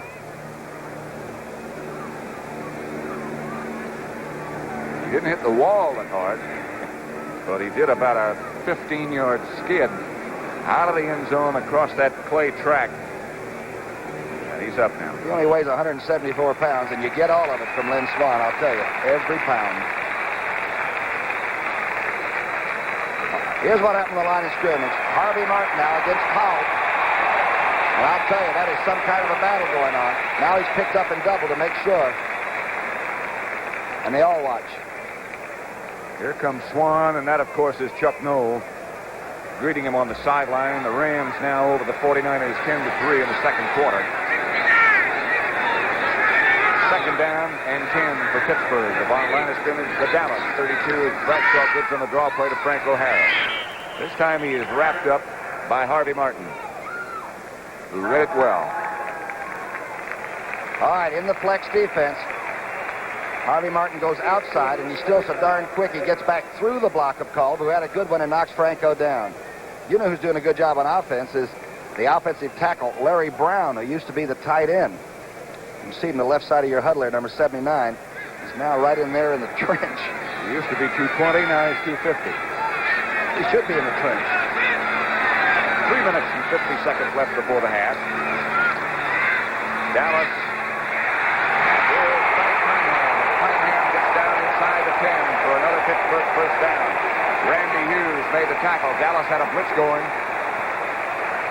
But Bradshaw and the Steelers read it well. The third completion by Bradshaw. Watch how he takes a little off. Good quarterbacks can do this. He's got a 6'5", 250-pound tight end that's just open enough. It's an excellent throw and a big target. Super throw. He had to throw it like that to get it over Charlie Waters. If he had thrown it on the line, he would have knocked it down. Benny Cunningham. That's why Larry Brown is the tight end now, because of the abilities of number 89, Benny Cunningham. First down, Steelers. At the 9, it's first and goal. Bradshaw's going to throw again, and does. Going to have a touchdown.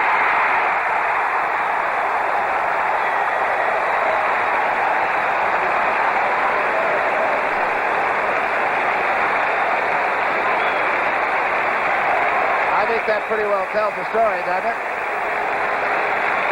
Bradshaw, not only happy, but on target. Look at that cast on his left arm. He's played with this sixth game. Good fake here. Barnes is never in the chase on this one. There's the throw, taken off again. Aha, inside the field of play this time. Lynn Swan. The experts who pick odds in games like this and established Pittsburgh as a 1-point favorite. The score is 14-13. Boy, they're accurate, aren't they? Some people you'd expect to know a lot about football don't know a lot.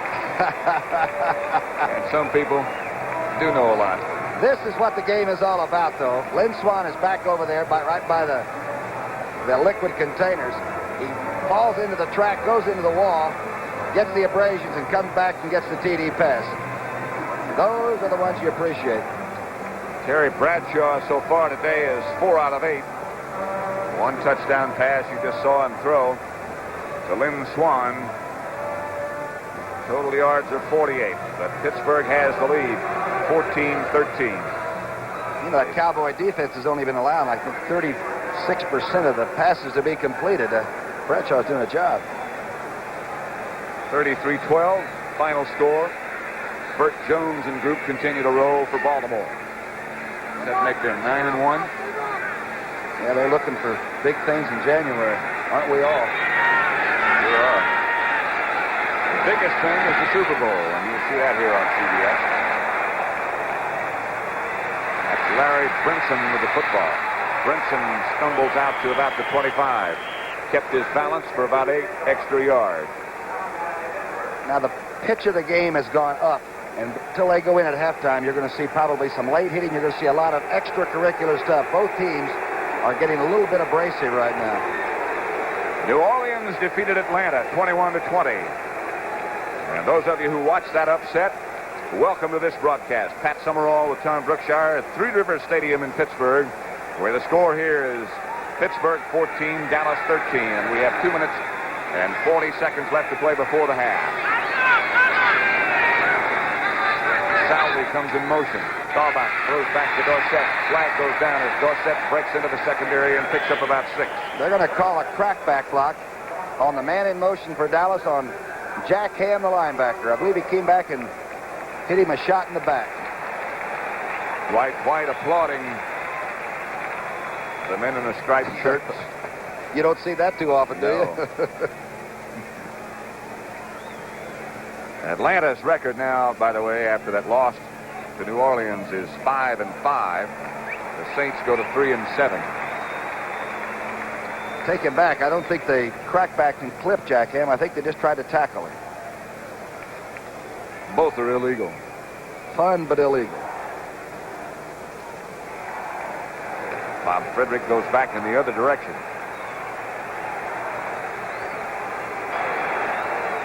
Offensive holding, number 86, first down.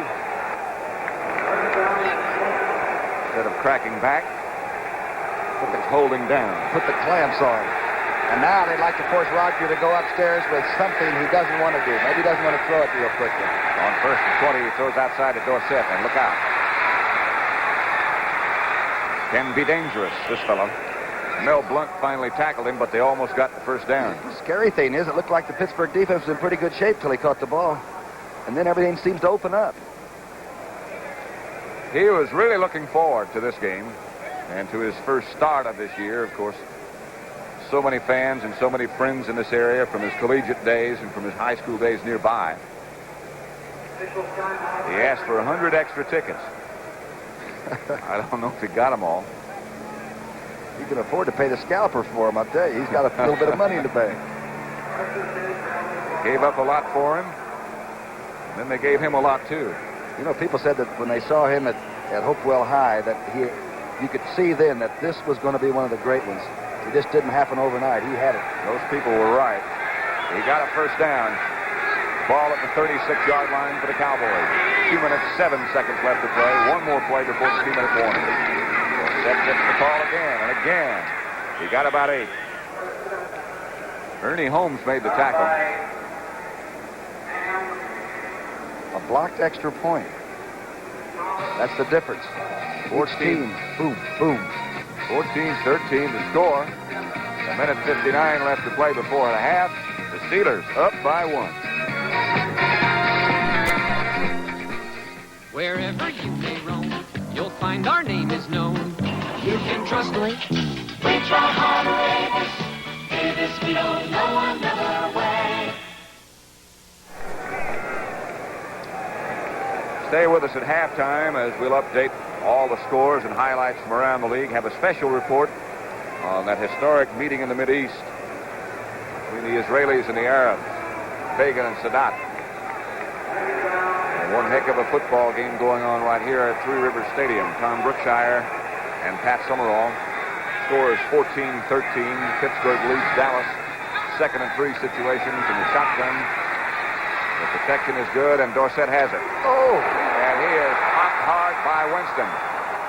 The ball went loose, and let's see what they rule.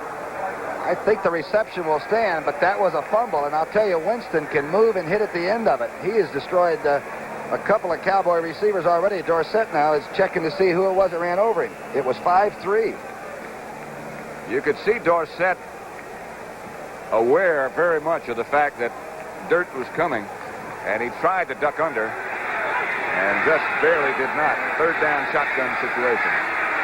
Outside, Preston Pearson got the first down and more. Out of bounds at the 45 in Pittsburgh territory. Dwight White made the tackle. He's a hometown boy coming back, too. Not only did he play with the Steelers, but he lives around here. He might have a couple of 100 tickets. Preston Pearson and Tony Dorsett have been battling all year for the starting position at halfback in that Cowboy offensive unit. And until today, it had been Pearson. Today, Dorsett. Landry has Butch Johnson, Roger Staubach, Golden Richards gathered around. The Chicago Bears against the Detroit Lions on Thanksgiving Day, 12 o'clock, noon Eastern Time here on CBS. We'll be there. Turkey in Detroit. What kind of turkey do you prefer? I'll bring a bird with me. Okay. Can I answer later? Roger is 10 for 13 for 113 yards and the surprise TD to Saudi on Walter Payton, of course, you'll see in that game at the Silver Dome in Detroit or Pontiac. Walter Payton, in case you might not know, carried the ball 40 times today for the Chicago Bears as they beat Minnesota and picked up 275 yards. I haven't had a chance to see him work. That's going to be an experience. We're looking at a great guy work today. More than one, really. Franco Harris, Tony Dorsett, Rocky Blyer. Newhouse has been good. First down, Dallas. Staubach operating from the deep spot. Ducking. And down he goes. Back at his own 45.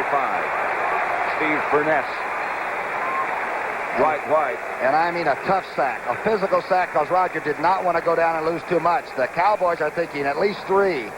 Now watch this. Watch the left of your screen as Mean Joe Green goes to the outside and Furness gets to the inside. And Donovan loses him, and that is a tough physical sack. That's a mugging. Again, the shotgun by Dallas. This time he has time. And outside, Preston Pearson. He got out of bounds. Jack Ham was the closest stealer. He didn't get much. But the clock is stopped with 1 minute and 3 seconds left to play. 14-13. Pittsburgh over Dallas. And if Dorsett is in the game now, you might as well get him out of the backfield and into the pass pattern. Because you don't want him having to step up and block one of those defensive linemen that gets away. That could shorten a career by about 4 years. 1 minute, 3 seconds left before the half. Dallas with 3 timeouts remaining, and Pittsburgh has the same number. 14-13, the Steelers over the Cowboys. First time they've met in regular season since Super Bowl number 10. Staubach operates in the shotgun again on 3rd down. Fires down the middle for Drew Pearson, and Drew Pearson is popped. Woo. Edwards really hit him a shot. J.T. Thomas was made the coverage. Drew coming across the middle, and watch him take this blow to the head. And I love the Steelers' defense because they don't go into a prevent. They play you tough on the line of scrimmage, and the secondary plays you man-to-man. There's the free one right after he had missed the ball. So the Cowboys now put in their punting unit. And back for Pittsburgh goes Jim Smith. Don't forget now, Danny White is a quarterback. So the possibility of a pass always remains. A high angling kick, trying to get it out of bounds. And Danny White does. So Pittsburgh will take over.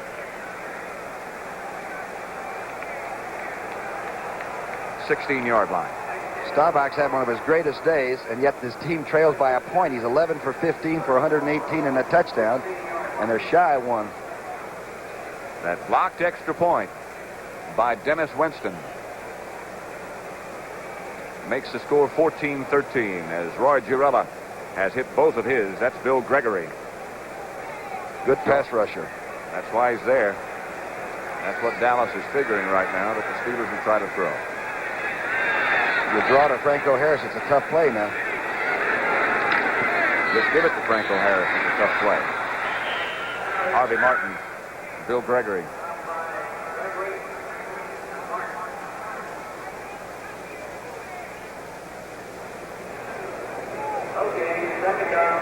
I'd like to be staring across the line of scrimmage at Harvey all day. There he is. I think I'd rather be someplace else. He can play Jimmy Withers stuff in the morning, but he's not going to fool me. I'm not going to play on Sunday afternoon with him, I'll tell you that. Don Kolb has that job. With 15 seconds now and the clock running. Jerry Bradshaw gives to Franco. Franco bangs into Thomas Henderson. And Aaron Kyle. Good to see him back. Last play of half number one. Pittsburgh crosses the Dallas unit as both head for their locker room. The Steelers go there with a 1-point lead over the Cowboys.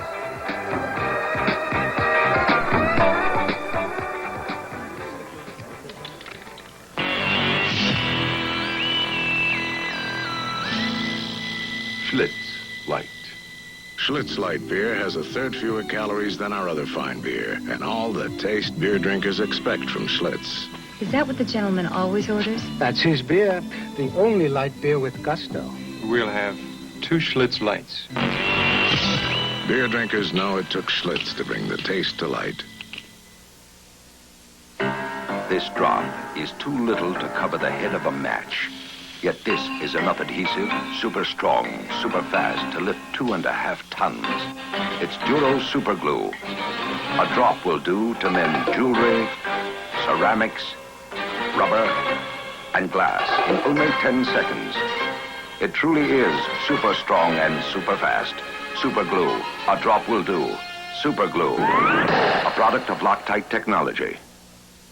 Introducing the Ford in your future, the new Ford Fairmont. A new car designed for today and the years ahead. At 33 miles per gallon highway, 23 city, Fairmont has the highest mileage ratings in its class. Yet it has 90% of the head, leg, and shoulder room of most large cars. And base sticker prices for the Fairmont line start at just $35.89. Fairmont, roomy but with mileage like a small car, and the lowest sticker price in its class. Test drive Fairmont, the newest, better idea from Ford. The George Burns one-man show with a little help from Ann Margaret, Gladys Knight and the Pips, Bob Hope and the Captain and Tennille. At my age, they don't think I can last an hour. I'll last. I might even lap over into the next program. This isn't really a nurse. I promised to put her on television. Wednesday at 10, 9 Central and Mountain. Tonight, CBS Sports presents Celebrity Challenge of the Sexes with Farrah Fawcett Majors and many more television and movie stars competing in exciting head-to-head competition. I'm ready. Ready? Okay, don't forget, just let them have it. Here we go, $20 on the nose. Come on, baby. That's Celebrity Challenge of the Sexes tonight at 8 p.m. Eastern.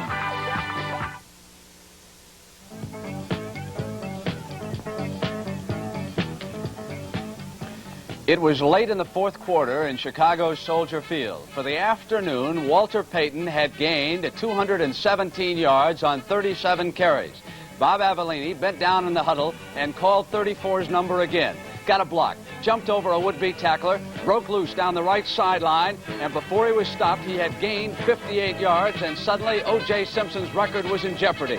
And on this play, Walter Payton made it 275 yards in a single game, a new record. Now, for a single season, the record, of course, is held by the Juice, and O.J.'s one-year mark, 2003 is in jeopardy. After 10 games, Walter Payton leads Simpson. If you compare Simpson's record-breaking year with this season by Payton, who still has 4 games to go, including Thursday's game on CBS, Chicago and Detroit. Irv Cross, how about Cleveland and the New York Giants? We didn't have anybody running like that, but it was a pretty exciting game, though, Brent. The Cleveland Browns came into the Meadowlands and defeated the Giants by a score of 21-7, and they did it in typical Cleveland fashion. Good overall, solid defensive play, but right here in this sequence of play, Coleman hunts down to Bobby Hammond. Bobby Hammond, by the way, had a tremendous day, Brent and Phyllis. Here he makes a nifty return down to the 45-yard line, and Goldstein goes right back to Hammond on the screen play. This is the best play of the day by far, but the Giants won't get a touchdown out of this because an offensive holding penalty was called on right guard John Hicks, number 74. Bobby Hammond goes in thinking he does have a score, but the play was nullified because of the holding penalty, but we thought you ought to see it anyway. But Dr. David Mays here at quarterback, substituting for Brian Sipe, goes to the air and hits Paul Warfield on the baseline. That was it, and that's all it took. Cleveland 21, the Giants 7. Beautiful catch by Warfield, too, Irv. 4 games in progress. Let's update those scores right now. Los Angeles leading San Francisco by 7 points at the half. The game you're watching is a dandy, 14-13. Cowboys miss an extra point. Houston has now come back to score the last 10 points. They're ahead of Seattle 10-3. Oakland, San Diego, the story there is that Ken Stabler's been injured. Mike Ray is in, and the Raiders cling to a 1-point lead. And Irv and Phyllis, we're going to be right back after the CBS News special report.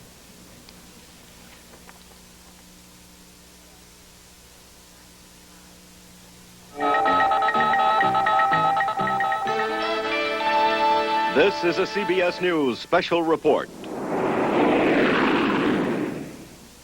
Sadat in Israel.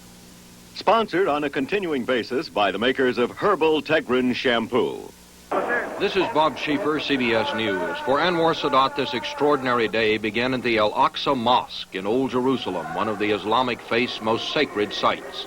Sadat was the first Arab leader to worship here since Israel took over the area after the 1967 war. He appeared lost in his thoughts as he prayed for 45 minutes, clutching his prayer beads. He spoke only in unison with the other worshippers. Outside, Israeli security forces tightened their guard as Sadat moved through the old city and past the Mosque of the Golden Dome. There were crowds wherever Sadat went, but the police became uneasy when a large crowd began to gather just outside the walled city, chanting slogans both for and against the Sadat visit. As the crowds grew more vocal, Israeli soldiers barred the gates to the old city and reinforced the guard, but there were no serious incidents. He concluded his tour of the old city with a visit to one of Christendom's most sacred places, the Church of the Holy Sepulchre, revered as the place where Christ was buried. There was almost a festive air as the walking tour of the old city continued. Throughout the stroll, Sadat seemed composed and in good spirits in spite of the crowds that pressed in around him, and those who were permitted near him seemed genuinely happy that he had come there. A bit later, the mood was more somber as Israeli Prime Minister Menachem Begin took Sadat to Yad Vashem, the memorial to European Jews who were murdered by the Nazis during World War II. Begin led the Egyptian president down the steps and through the black marble corridors of the shrine, which is known in Israel as the memorial to the Holocaust. Along the way, Israeli officials produced yarmulkes, which are traditionally worn in sacred Jewish places. Sadat at first appeared to accept the skull cap, then politely declined. The purpose of the tour seemed to be to dramatize for Sadat just how difficult the Israeli struggle to establish a homeland has been. Sadat left a message in the guest book saying, "May God guide our steps toward peace. Let us end all suffering for mankind."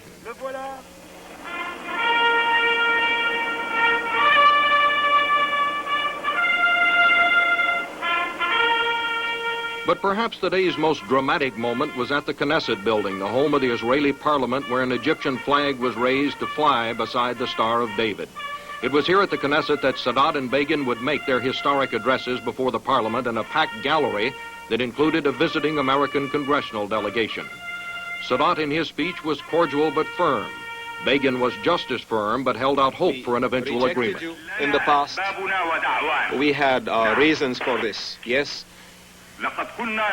We refused to meet with you anywhere. Yes, we used to describe you as the so-called Israel. But I tell you today, and I declare to the world at large, that we accept to live with you within a just and lasting peace. We do not want to surround you or that you surround us with rockets aimed at destruction or the missiles of prejudice and hatred. I declared on numerous occasions that Israel has become a reality. I suggest that everything will be negotiable. The one that says in the relations between Israel and the Arab states that there are things that should be taken out of negotiation, takes upon himself a great responsibility. Everything is open for negotiations.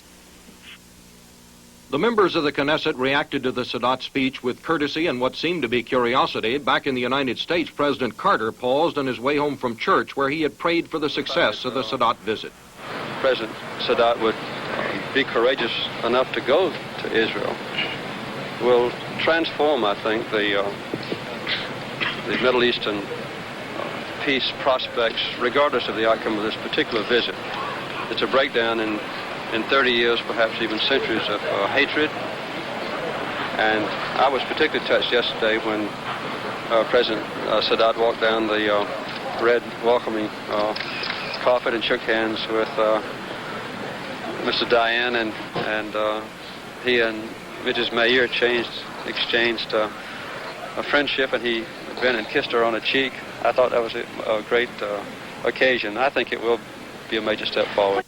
Sadat and Begin met again tonight at a working dinner. More details on that this evening on the CBS News broadcast 60 Minutes. This is Bob Schieffer in New York. Now we rejoin the NFL on CBS.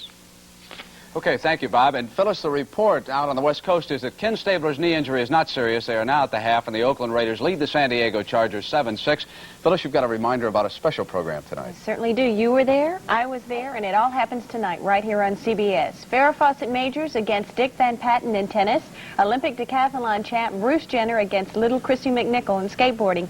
And I understand that's really a highlight in the show. They're both terrific athletes. You'll see those and many other top stars tonight at 8 o'clock p.m. Eastern Time when CBS Sports presents Celebrity Challenge of the Sexes. That's tonight right here at 8 o'clock on CBS. And Phyllis, the men's team's heavily favored. Oh, no, they're The NFL Today will continue on CBS after these messages from your local stations.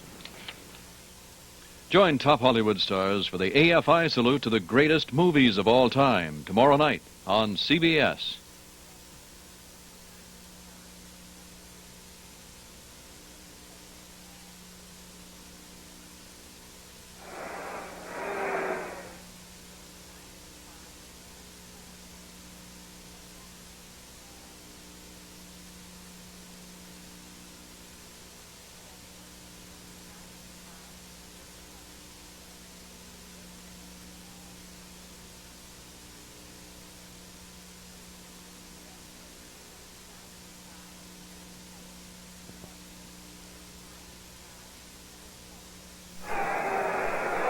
In a moment, we're going to see some youngsters who might be the pro players of tomorrow. But first, let's see how some of today's pro players got their start.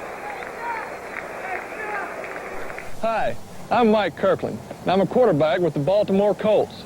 That's Randy Burke. He's with the Colts, too. Football is our business, a business of punting, passing, and kicking. But it was a game with us first. It was a game when I was National Punt, Pass, and Kick Champion from Texas. That's me. We got our names in the Pro Football Hall of Fame, too. The Ford Dealers of America have... Watch it! The Ford Dealers of America have made punt, pass, and kick a football skills game for over 1 million boys and girls every year for the past 16 years. That's over 16 million young men and women between the ages of 8 and 13 who entered the competition through their local dealer. These kids compete for trophies, travel, and I guess, like me, just for fun. They participate because PP&K is fun, exciting, and some kids win it all.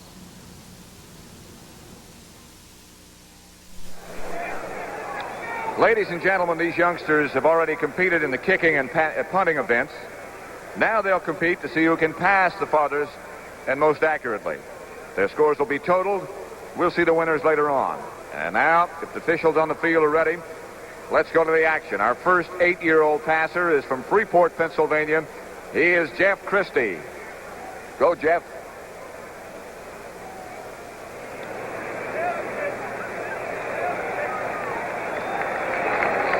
The next 8-year-old passer from Blairsville, Pennsylvania is Mark Franklin. Good luck.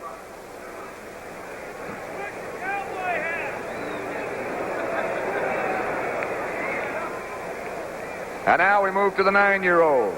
From Julian, Pennsylvania, Greg Snowberger.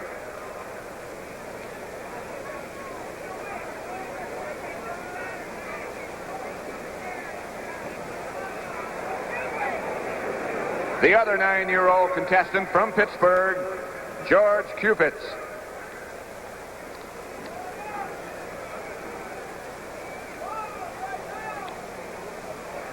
Good throw. And now we move to the 10-year-old contestants. From Toronto, Ohio, Donald Raymer, Jr., number 53.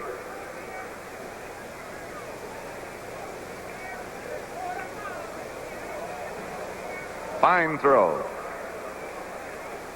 And from State College, Pennsylvania, Philip Willenbrock, number 48.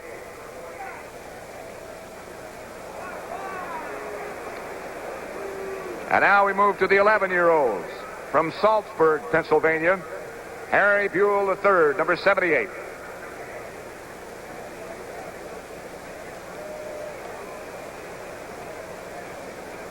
And from Bedford, Pennsylvania, Robert Doman.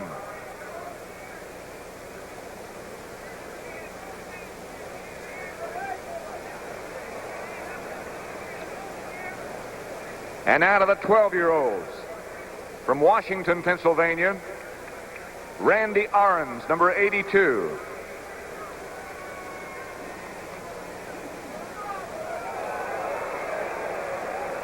Good arm.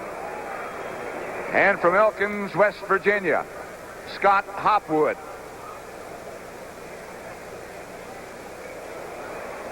Wow. And finally, our 13-year-olds from Fairmont, West Virginia, Michael Beafor.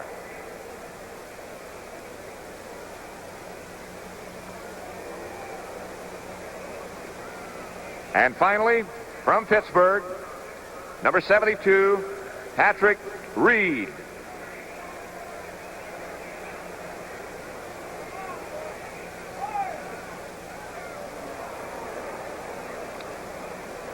And there you are, ladies and gentlemen. Now the officials will add up the points, double-check measurements, and determine the 6 Pittsburgh area competition winners. We'll announce their names at the end of the third quarter. So right now, give these youngsters an encouraging round of applause, and thank you.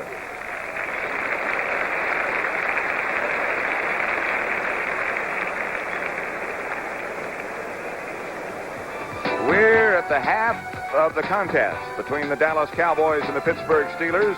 And right now, Pittsburgh is on top, 14-13. Leslie Caron for Color Track by RCA. In Gigi, my brooch was blue, the leaves were green, and my gown was lavender lace.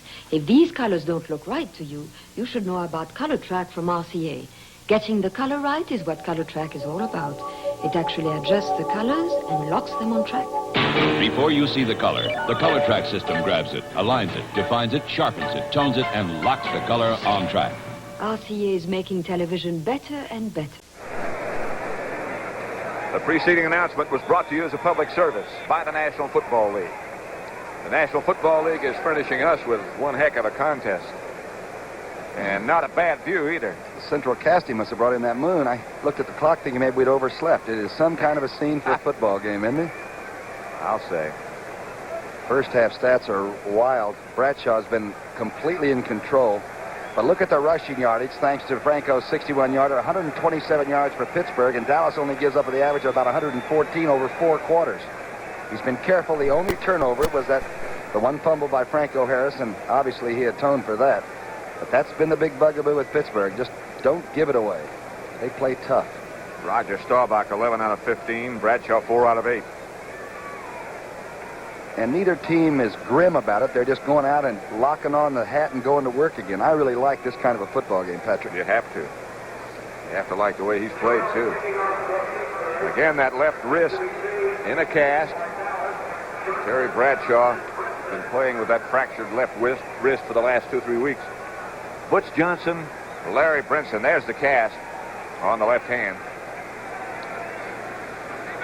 The deep men, Larry Brinson, number 36, and number 86, Butch Johnson. Johnson on the right, Brinson on the left. Roy Girella. The Pittsburgh kickoff man. 14-13 Steelers with a half to go. Girella's number 10. It is going to be Butch Johnson. 5, Butch goes straight ahead. Butch outside the 30, a good strong run back. It'll be first down Dallas at their own 32, stopped by Glenn Edwards. Mrs. Bradshaw has stopped by the booth. Perhaps you know her by another name, JoJo Starbuck. Ice-capades. She's really happy about her husband's work today, too, you know. Like all lovely ladies, they like to see their men do well. I know he's happy she belongs to him. Better believe it. We said he was intelligent, didn't we? First and 10, Dallas. Jay Saldi sets up on the left side. Pitch is back to Tony Dorsett. Looked like he might option for a moment, but he didn't. Mel Blunt, number 47, came up to make the tackle. There is Mrs. Bradshaw. Hi, JoJo. She turned commentator, a show we're going to have on CBS, huh? She's going to be working for us on Super Skates. She is a super skate. January the 21st, that'll be on. Thank you for joining us. Look forward to your comments and look forward to your work. Thank you. About a yard for Dorsett, and that's all. 2nd and 9 will make it for Dallas. Motion is Billy Joe Dupree. The handoff to Newhouse, who finally gets through and gets a Dallas first down. He doesn't need much.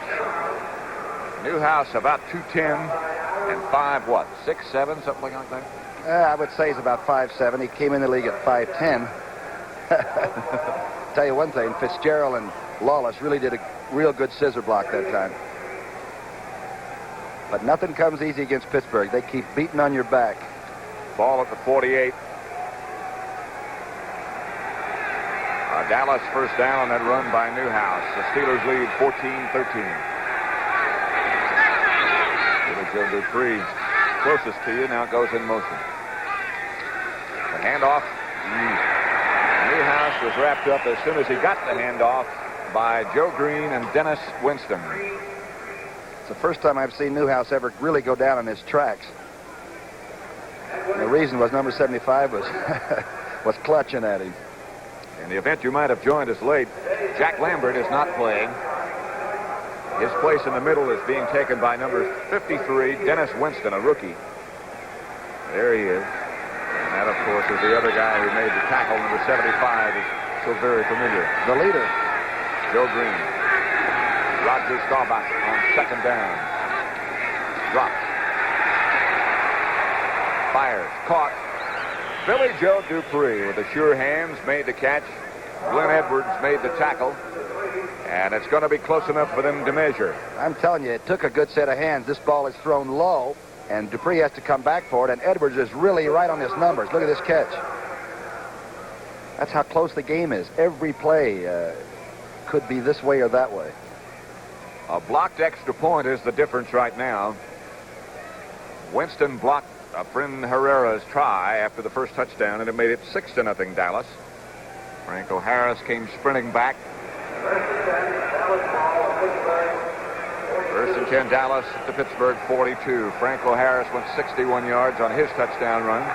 Dallas scored again on a pass from Staubach to Jay Salby and the Steelers. Then roared right back and scored on a touchdown pass from Bradshaw to Lynn Swan. 14-13. I tell you, Neely's been doing a good job on White. I'll tell you that. We haven't seen a lot of him yet. Dorsett dropped it. I believe Dallas recovered.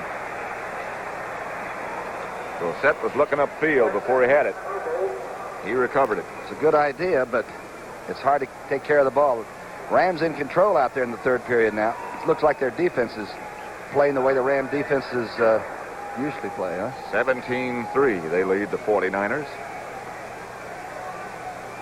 The Niners had won 4 in a row to improve their record to 4-5.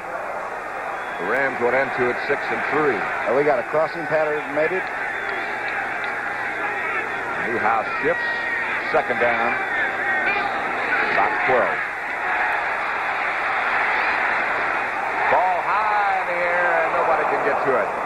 Staubach under a heavy rush. The pass was intended for Billy Joe Dupree. Well, Edwards broke it up. And I mean Edwards broke it up. We saw before when the receiver just did make the catch. Now watch what happens this time. This time Edwards goes through the numbers. Oh, boy, do you like to coach this. Take the big guy and wring his neck. You might recall Edwards had the big interception in the Super Bowl 10 down in Miami that day, didn't he, for Pittsburgh? Well, the last play of the game. He was in doubt that long. He left town for a few days. He looks like he's playing pretty well again. He's back. 3rd and 12.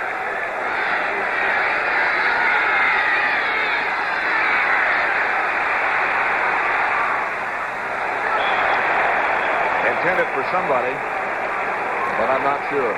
I think it was Preston Pearson that was checking out. And it looked to me like Roger really tried to aim that one that time. He didn't cut it loose. That was Drew you saw, but it's Preston Pearson that's just running about a 10-yard stop and turn out right here. Intended receiver nowhere to be found. Jim Smith way back deep for the Steelers, and number 11 for Dallas, Danny White. A high kick off the side of his foot, goes out of bounds, way outside the 10. Not one of his better efforts. They mark it at 16.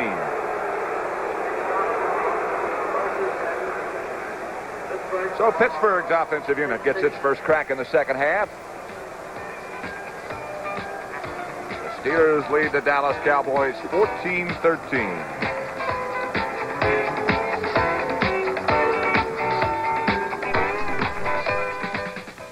Oh, this is perfect. Could you hold it for me? I get paid Friday. I'm sorry. This is a Christmas special. Oh, how about a deposit? Do you take postage stamps? You take master charge, don't you? Master charge?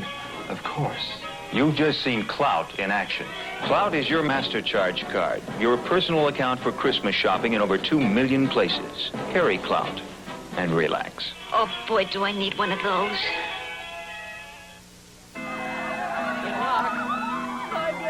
Take me away, lover. I'm yours. I don't go with married women. What are you doing in my Granada? Granada? This is my Mercedes. Hold tight. Didn't get into my Cadillac. Cadillac, that's the Granada. Alone at last, beloved. Beloved? Where's my bride? You got that Mercedes with another man. Another man? The new Ford Granada. One way to tell it from Cadillac or Mercedes is its sticker price. When America needs a better idea, Ford puts it on wheels. 11 minutes, 18 seconds left to play third quarter. 1st and 10, Pittsburgh. Ball at their own 16.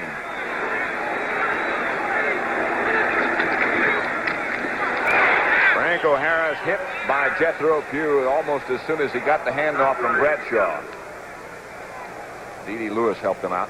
Looking right by Jack Ham there. Look at the Penn Stater watching the game just like he's got an ice cream cone or something. These are final scores. The Bears behind Walter Payton's 275 yards rushing beat Minnesota 10-7. Detroit 16-7 over Tampa Bay. It's 24 in a row for them, Tampa Bay. Cleveland 21-7. Cincinnati upset Miami 23-17. Bradshaw drops the throw. Good time. Swan. Benny Barnes back with him. Looks like Dallas has come out defensively now to take over the line of scrimmage. Jethro Pugh got the good penetration, and that time they put a pretty good rush on. New England 20, Buffalo 7. Final. That also a final. New Orleans beat Atlanta 21-20. Boy, that's the most points the Falcons have given up in the century. St. Louis came back to defeat Philadelphia 21-16. The Eagles had led that game for a long time. Denver finally beat Kansas City 14-7. And Baltimore continues to roll 33-12 over the New York Jets. Third down now and 10 for Pittsburgh, still back at their own 16-yard line. Franco Harris and Rocky Blyer. Backs behind Bradshaw. Draw play, Blyer. Harvey Martin from behind. And we'll look at Bobby Walden. Come on, number 39. Randy Grossman, the backup tight end for Pittsburgh. With the great hands, but can't get in the game to get his hands on it these days. He's a very fine receiver. Plays behind Benny Cunningham. Scored a touchdown in the Super Bowl 2 years ago against Dallas. And here is Bobby Walden with Butch Johnson standing back at the 40. Are they coming? They're coming. They are. Didn't hit him. Butch goes over and tries to do. It bounces away from him, and what a kick it turns out to be for Bobby Walden. All the way down to the 15-yard line. It hit the artificial turf, and away it went. A 65-yard punt, and Waters almost blocked it. He just turned off the foot at the last moment. That, of course, the disadvantage of having only one safety man back there. He can't cover the whole field.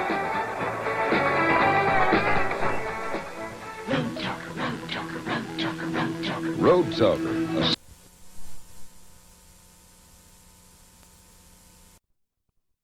8/7 Central and Mountain Time.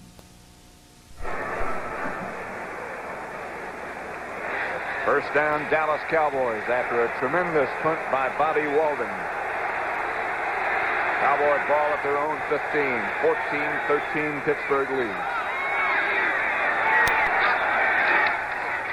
Hand off Dorsett. 3 or 4. Both teams have told their defenses, we need you. We need you more than we've ever needed you. You got to squeeze them and make them cough it up.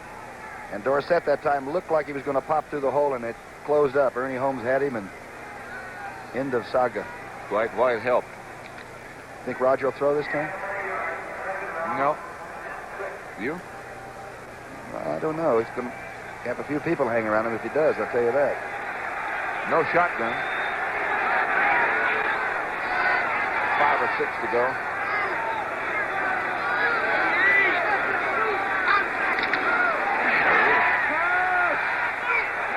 Drew Pearson broke it to the outside where he was covered by Mel Blunt. Roger thought he might be going deep. He didn't. And so it fell harmlessly. Blunt might be one of the great cornerbacks to ever play this game. Hey, San Diego up over Oakland. Stabler was hurt and is back in the game, though, now. 9-7, that score.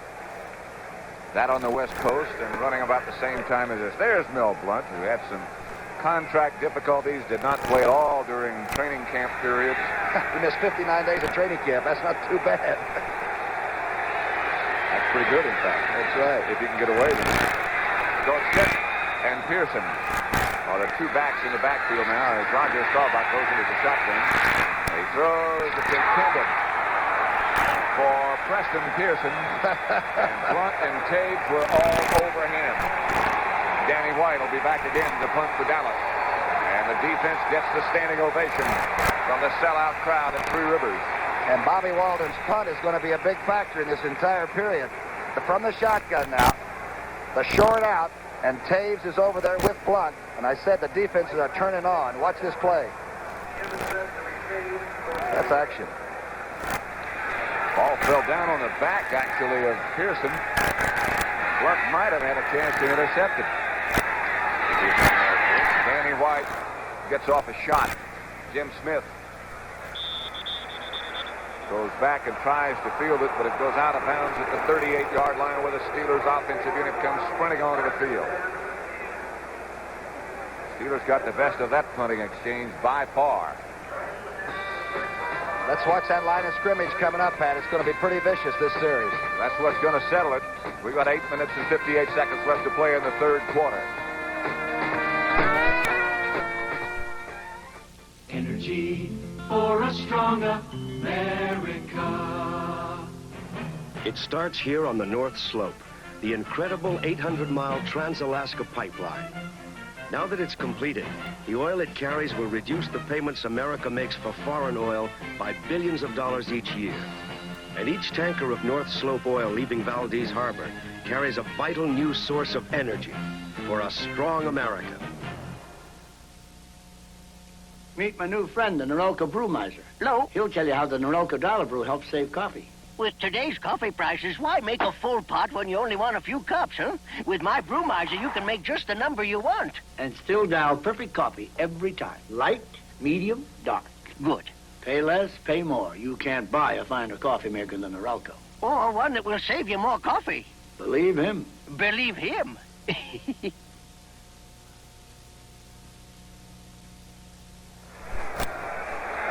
Steeler first down at their own 38. 8:58 left to play third quarter. Pat Summerall with Tom Brookshire. First and 10, Terry Bradshaw, the Steeler quarterback. To Franco Harris. He tries to cut back, finally does, and picks up about 6. Maybe more.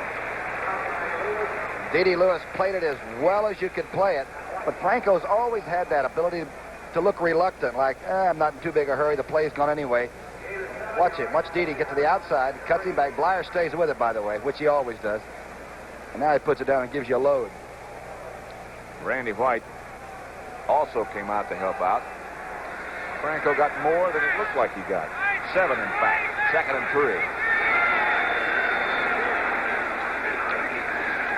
Blyer has more than enough for the first down and has enough to get into Dallas territory for Pittsburgh. Audible call by Bradshaw. And Dallas tried to move into the defense after he had made the audible call, and he ran it right through there anyway. Pittsburgh quarterback is on. Rocky Blyer does so many good things.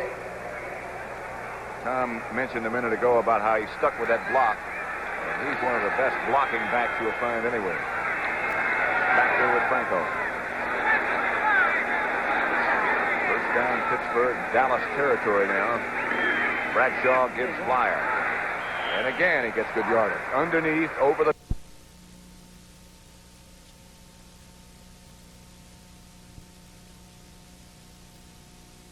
His right tackle, and the rest of that Steeler group comes out in front of Bradshaw. 2nd and 6.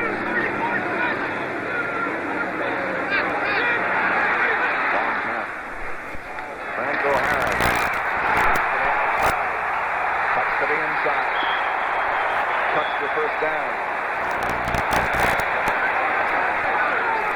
Benny Barnes finally made the tackle on Franco. Another big day. Watch Davis now, number 57.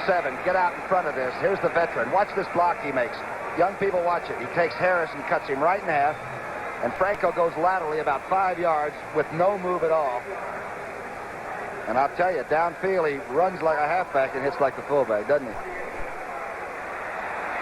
First down, Pittsburgh at the Dallas 28. Franco Harris operating very efficiently.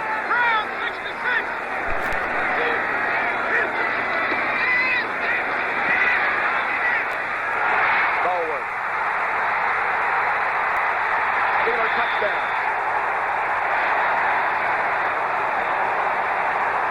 Bradshaw really pulled the trigger on that one. And he waited to get into Dallas territory with the running game, and look at this. He squeezed off a round, I'll tell you.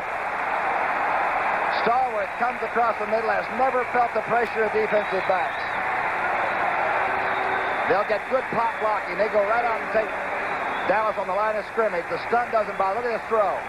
That's dead on.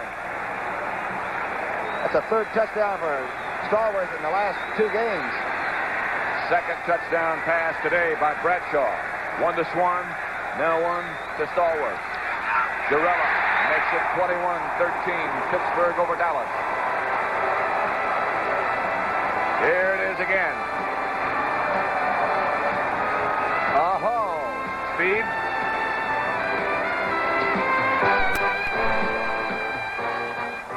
Announcing the new Firestone steel-belted radio 721. with 5 million miles of development testing behind it. Testing that tears at tires. Testing that scorches them with the heat of high speeds. Testing that plows them through a flood of salt water. That pounds and punishes them from sunup to sundown. Testing that tortures out the secrets, like the performance of our new 721 tire cord, with 10 strands of steel where we had 5 before. The strongest steel cord we ever made for car tires. Tough testing proved this new 721 radio. But remember, the safety of even a tough tire also depends on you. Be careful where and how you drive. Don't overload. Check air pressure. Check wear. Check your Firestone dealer for the new 721. It's Firestone's finest radio ever. Pittsburgh 21. Those amazing Steelers. That's the scoring drive that made it that way. 21-13. The Steelers over Dallas. Zurella kicks off. A high, long kick. It'll be Butch Johnson bringing it out of his own end zone. And Butch gets outside the 20 to about the 23. Jim Smith led the tacklers. Terry Bradshaw's 2 touchdown passes. Franco Harris, 61-yard touchdown run. Have the Steelers in front. And do not bury the Cowboys. They have speed and they have class at the skilled positions. They have people like Pearson and a fellow named Dorsett that can get you back in the game in one mistake. Roger Staubach. John Fitzgerald just picked up the football. The Duke. Roger Staubach on 1st and 10 has Newhouse and Dorsett behind him. And here is Tony Dorsett behind Burton Lawless. A few, but tough ones. Lauren Taves, the outside linebacker, made the tackle, number 51. You're so happy when he only gets 5 yards that you feel like the defense has closed him off completely. San Francisco now on the board with a touchdown, and the Rams do not have an easy way in the 4th period. 17-10, that score. And Drew Pearson hasn't caught a ball yet, number 88. Might be one of the keys. He scored the first touchdown, you might recall, in Super Bowl 10 coming across. He's had a couple in his direction, and he's been popped a couple of times. Dorsett got 3, so it'll be 2nd and 7. Line of scrimmage, the Dallas 27. Draw play. Dorsett bounces off a couple, and look at him. All on his own. Lauren Taves finally made the tackle, and Dorsett is near a first down. I'm telling you, he was hit at the line of scrimmage, and somehow he gets both feet on the ground. The penalty flag may walk it off, but this young man can hit, and he can take it. Bob Frederick and his crew, Bob is the referee, will let us know what happened. It's my old buddy from Colorado. He better tell us what happened. Jim Allen signaling back that way. Back their way. Those guys in white. Offensive holding, number 8. Garbled transmission, which is just as well. We don't like to point the finger. The penalty's bad enough without being named. It'll be 2nd and 17 now for Dallas. From behind Roger Staubach. Look at this. The crowd comes alive on 2nd and 17.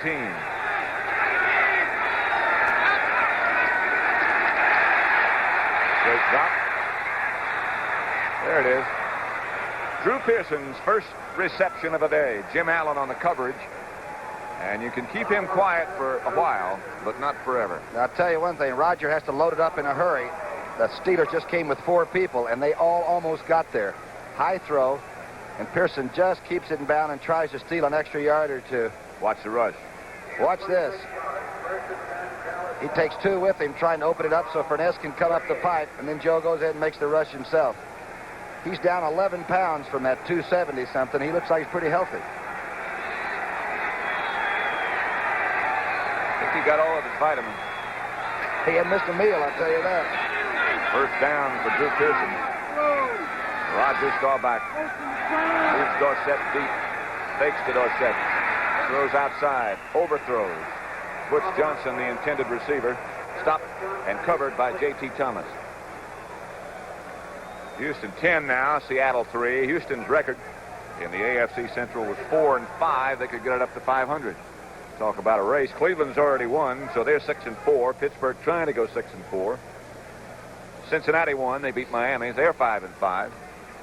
But make no mistake, the 8-1 Cowboys want this game so badly. Not for percentage or average, but they don't want to lose to this team. They may see them later on. And they, of course, are aware of the fact that St. Louis has already won. St. Louis chasing. The Cowboys should lose. The Cardinals would only be one game back. Staubach back. Pick it up! Picked off. Jimmy Allen down the sideline. He might go. Allen at the 2. He is down.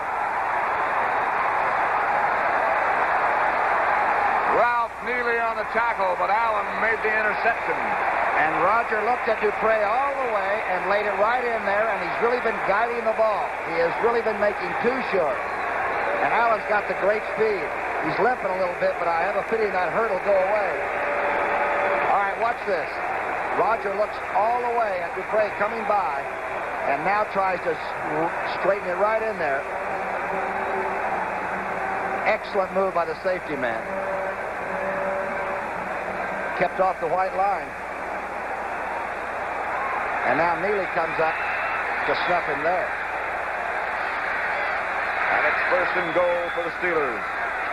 Franco Harris makes it touchdown Steelers.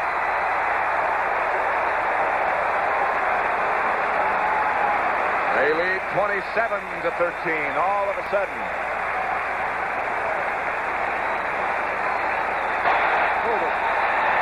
Here comes Terry Bradshaw, the jubilant one. Offside. Decline.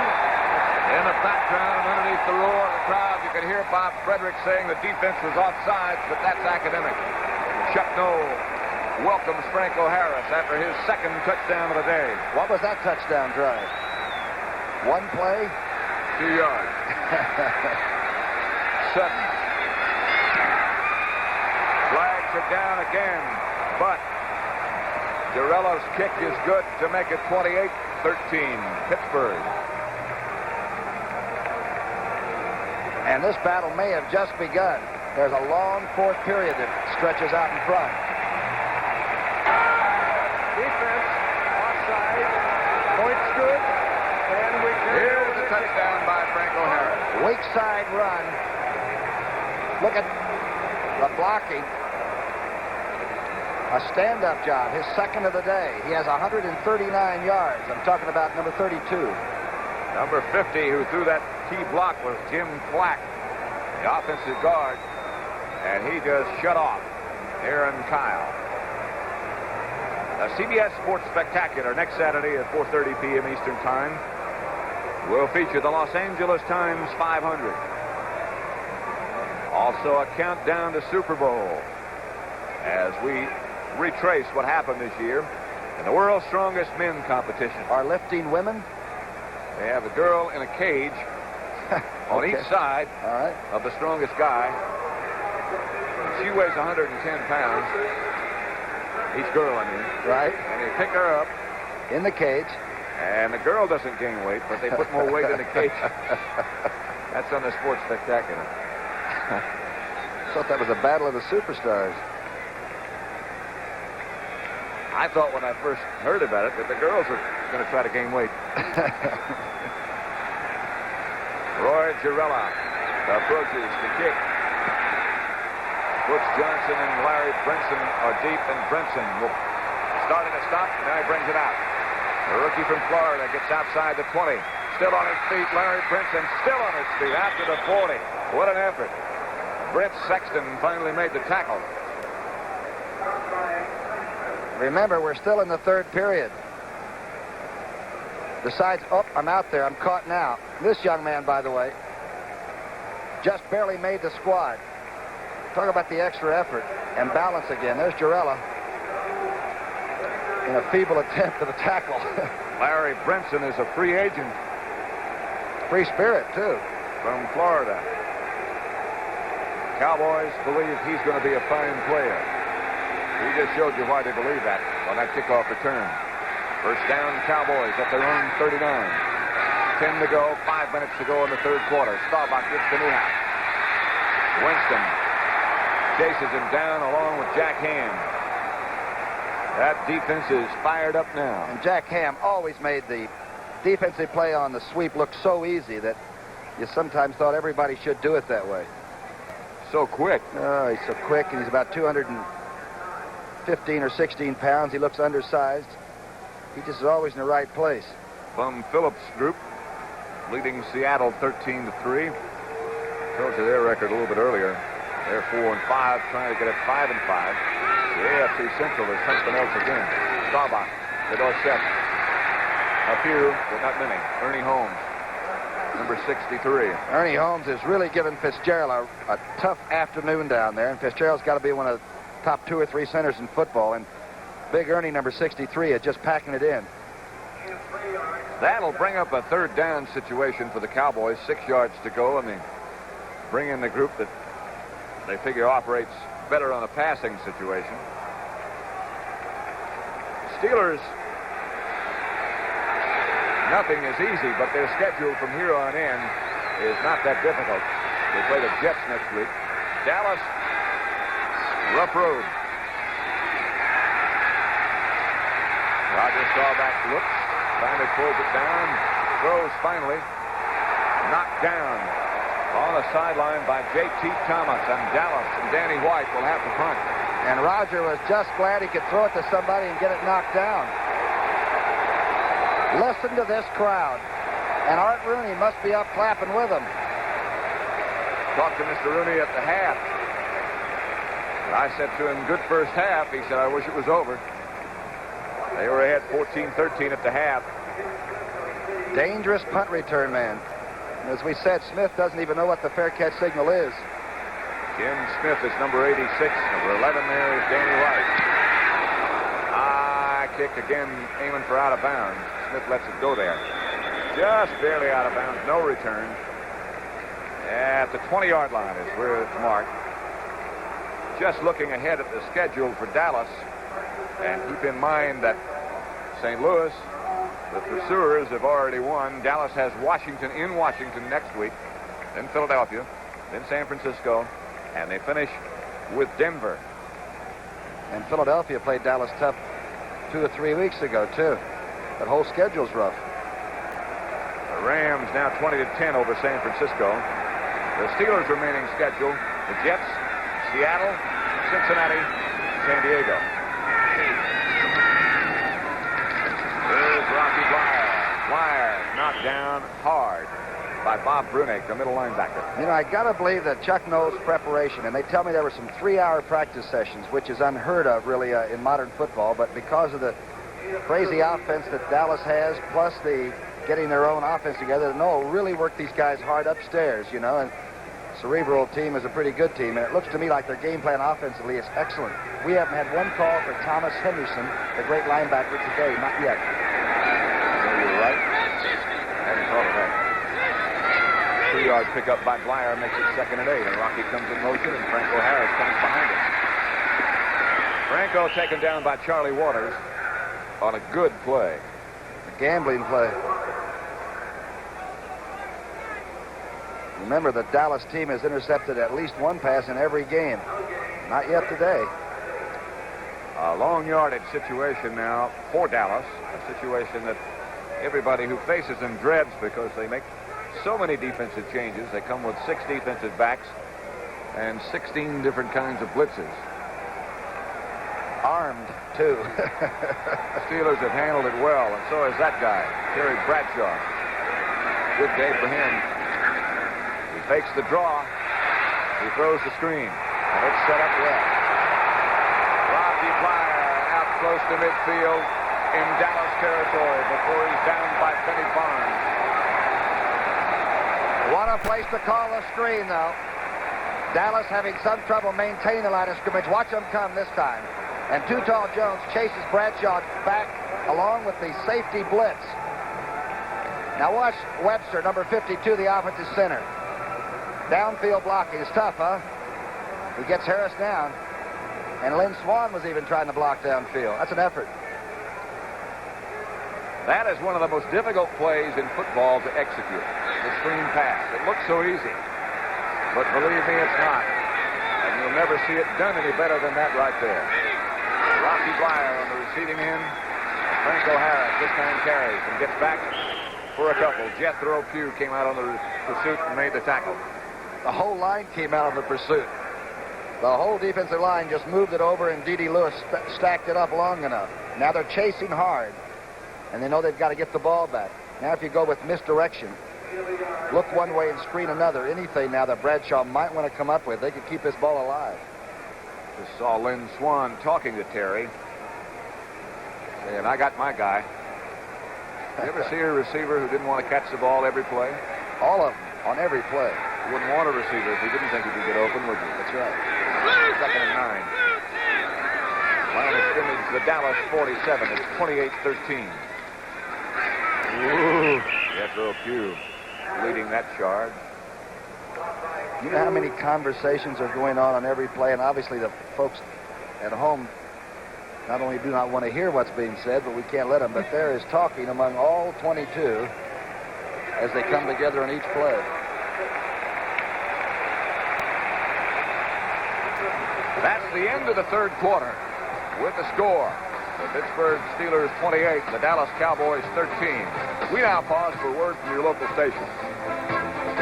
Lucy invites the president to dinner in a hilarious special featuring ex-sidekicks Vivian Vance and Gail Gordon tomorrow night on CBS.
Ladies and gentlemen, earlier today you watched the punt, pass, and kick competition, which is sponsored by the Ford Dealers of America and the NFL. The 6 winners here today will represent the Pittsburgh Steelers at the AFC competition on December the 18th in Houston, and presenting the trophies to the area champions are Bob Stitch, Frank Castelli, and Bud Pasco. The 8-year-old winner is from Freeport, Pennsylvania, Jeff Christie. The 9-year-old winner from Pittsburgh, George Cupitz. The 10-year-old champion is Donald Raymer Jr. from Toronto, Ohio. The 11-year-old champion is Harry Buell III from Salzburg, Pennsylvania. The 12-year-old winner is Scott Hopwood from Elkins, West Virginia. And the 13-year-old winner is Michael Beafor from Fairmont, West Virginia. Congratulations. And now let's send these youngsters to the division championship competition with a nice round of applause.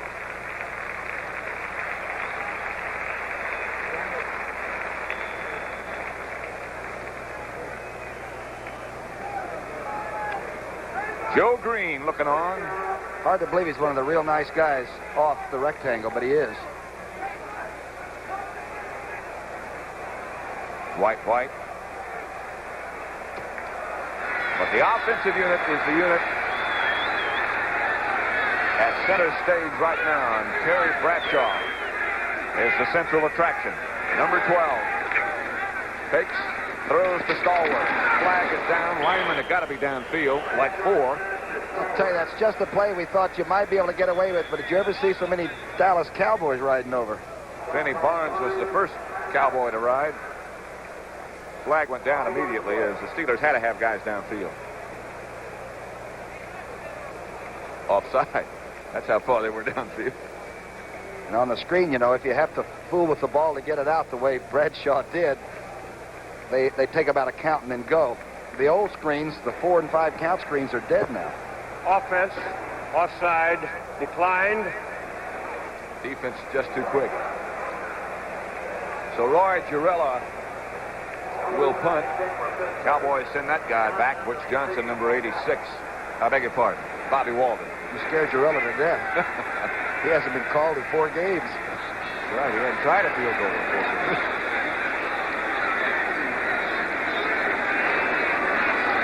Long count. Dallas almost jumped. They encroached and got back. Line drive to Butch Johnson, who signals for a fair catch at the 17. Cowboys put on a reasonably good rush, but not too much. The score, the Steelers 28, the Dallas Cowboys 13. Don't you think the St. Louis Cardinals aren't looking on this afternoon?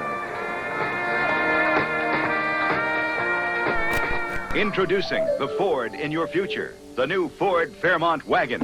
A new wagon designed for today and the years ahead. The Fairmont wagon has excellent mileage ratings, but while it is trim and lean outside, Fairmont has almost 90% of the passenger space of most large wagons, and with the seat down can swallow up all this cargo. Yet for all this, the new Fairmont wagon as shown is actually sticker price less than this little VW Rabbit. Test drive Fairmont. The newest, better idea from the Wagon Master. When do you take Budweiser? I say it with every stroke of my brush. When do you say Budweiser? ピザを食べながらテレビでカウボーイムービーを見るときですよ。 Right now, or any time that's right for a cold beer is perfect for the smooth taste of the king of beers, Budweiser. When you say Budweiser, Now that's a masterpiece. you said it all. This is Charlton Heston. Please join me and a host of celebrities as the American Film Institute salutes America's greatest movies, Monday at 9:30, 8:30 Central and Mountain. Tom Landry, the head coach of the Dallas Cowboys, looking on. His team trails 28-13. They have the football at their own 28. Here comes Drew Pearson in motion. Tony Dorsett in motion. Dorsett cuts back for perhaps 4. Lauren Taves made the tackle, number 51. That's spelled T-O-E-W-S. Spelled that way. Make it multiple choice. I'm really in trouble. Did you notice Dorsett didn't run by his interference? His own blockers were in his wake. He is still in a hurry, and that's what youth will give you. You can be in a hurry. There's Franco. He's got 143 yards rushing already. I've forgotten about that youth, but Dorsett is quick.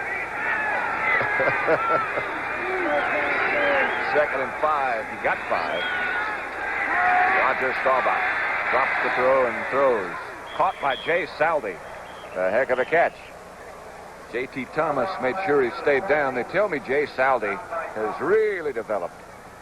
The reason is Guinea's worked so darn hard. Ditka told us he's the hardest working person he's ever worked with on receivers. Now watch this catch. It's a tough catch on a slippery rug in a foreign place, Pittsburgh. Lynn Swan, who has made some tough catches on his own. Pretty good little television commentator, too. He did a good job. Yes. Spent some time with Mike Ditka last night, and his friends weigh over 300 pounds. 23-10, Los Angeles over San Francisco. Mike, of course, played here as well. Here is Robert Newhouse cutting back. Out near the 40. Dennis Winston, the middle linebacker, made a tackle. Chuck Noll, the wine connoisseur, also the Steeler head coach. Used to be the old Cleveland Brown guard. Messenger guard he was. I remember I think he bit me once on the arm. I was just trying to get out of bounds. And he only played every other play. And still bit. Guards aren't supposed to still have their teeth. That's what bothered me. He had a pretty good bite. He alternated with John Wooten, didn't he? He's now a member of the Dallas organization. 2nd and 3. Cowboys on the move, for the moment at least. Or set in motion. Back to Newhouse, and Newhouse gets enough for a first down behind the blocking of Rafferty. Joe Green and Jack Ham made the tackle. Tell you, Dorsett got in here and tried to block for Newhouse. Let's watch it. Number 33, who got the ball all the time, goes to the right of your screen. gives it a shot.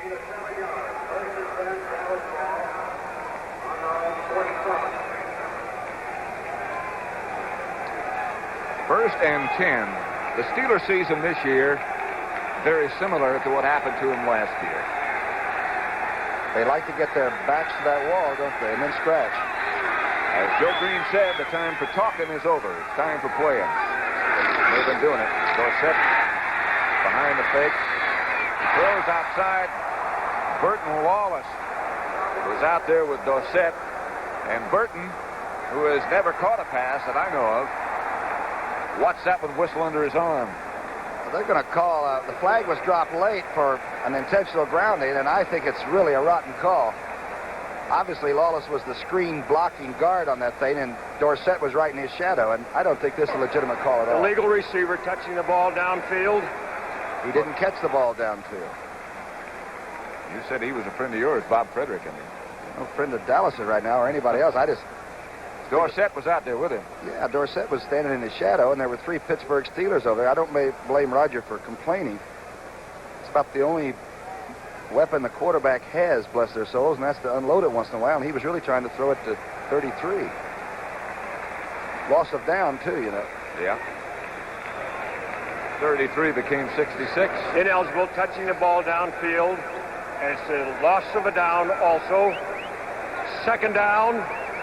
Second down. Second down. He really wants it to be second down. 7th penalty for the Dallas Cowboys, and that one may have taken a lot of wind out of the old sails. They had something going for a few seconds.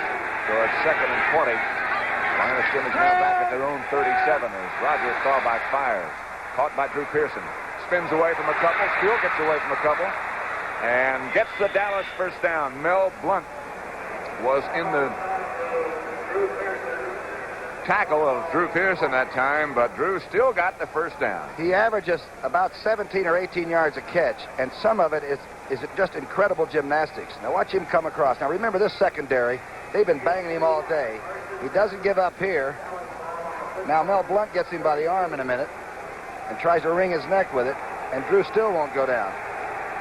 The Dallas Cowboys believe that there is no contest as to who has got the skinniest legs in pro football. They'll tell you it's Drew Pearson. And the smooth set of hands, huh? And tough.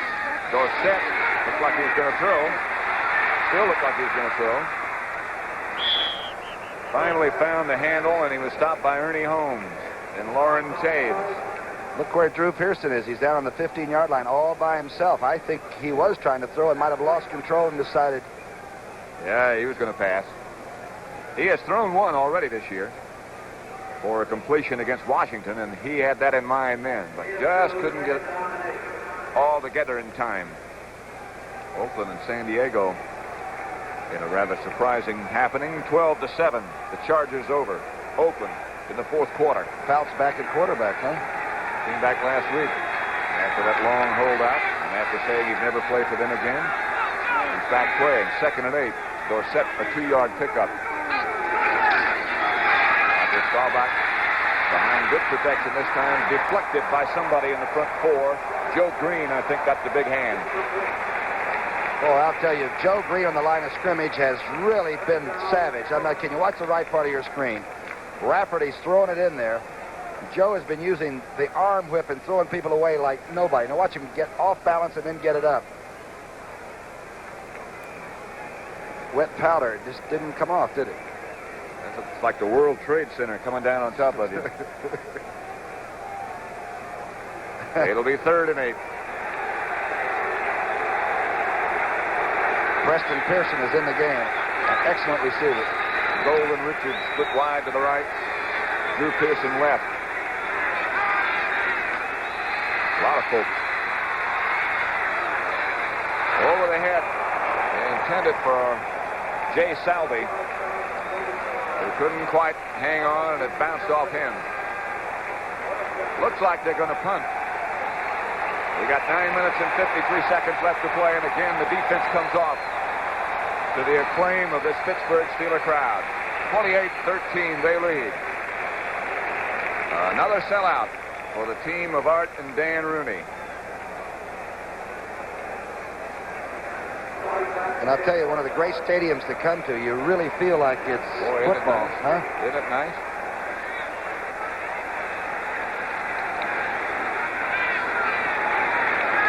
It's been Steeler football today as Danny White tries again for the sideline, tries again to get it away from Smith, Burton Lawless, and Tom Henderson down looking at it go out of bounds.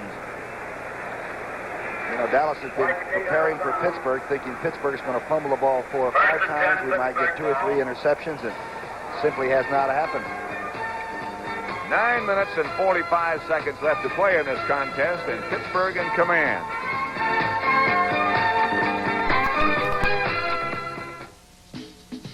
Port of call, Caribbean.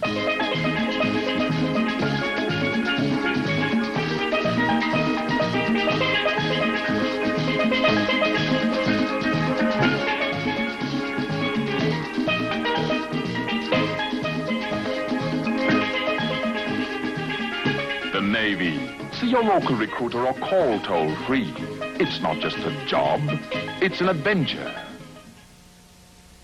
The closer you shave, boy. The closer you shave, boy. The more you will need. The more you will need. Great balls of comfort. Great balls of comfort. To do it with ease. Great balls of comfort. Oh, just let Noxema. Noxema. Cream ya. Great balls of comfort to you. The closer you shave, the more you need soothing, medicated Noxema. Great balls of comfort to you. Woo!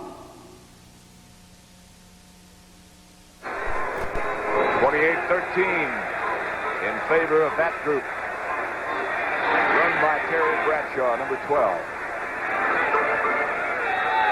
9:45 left to play.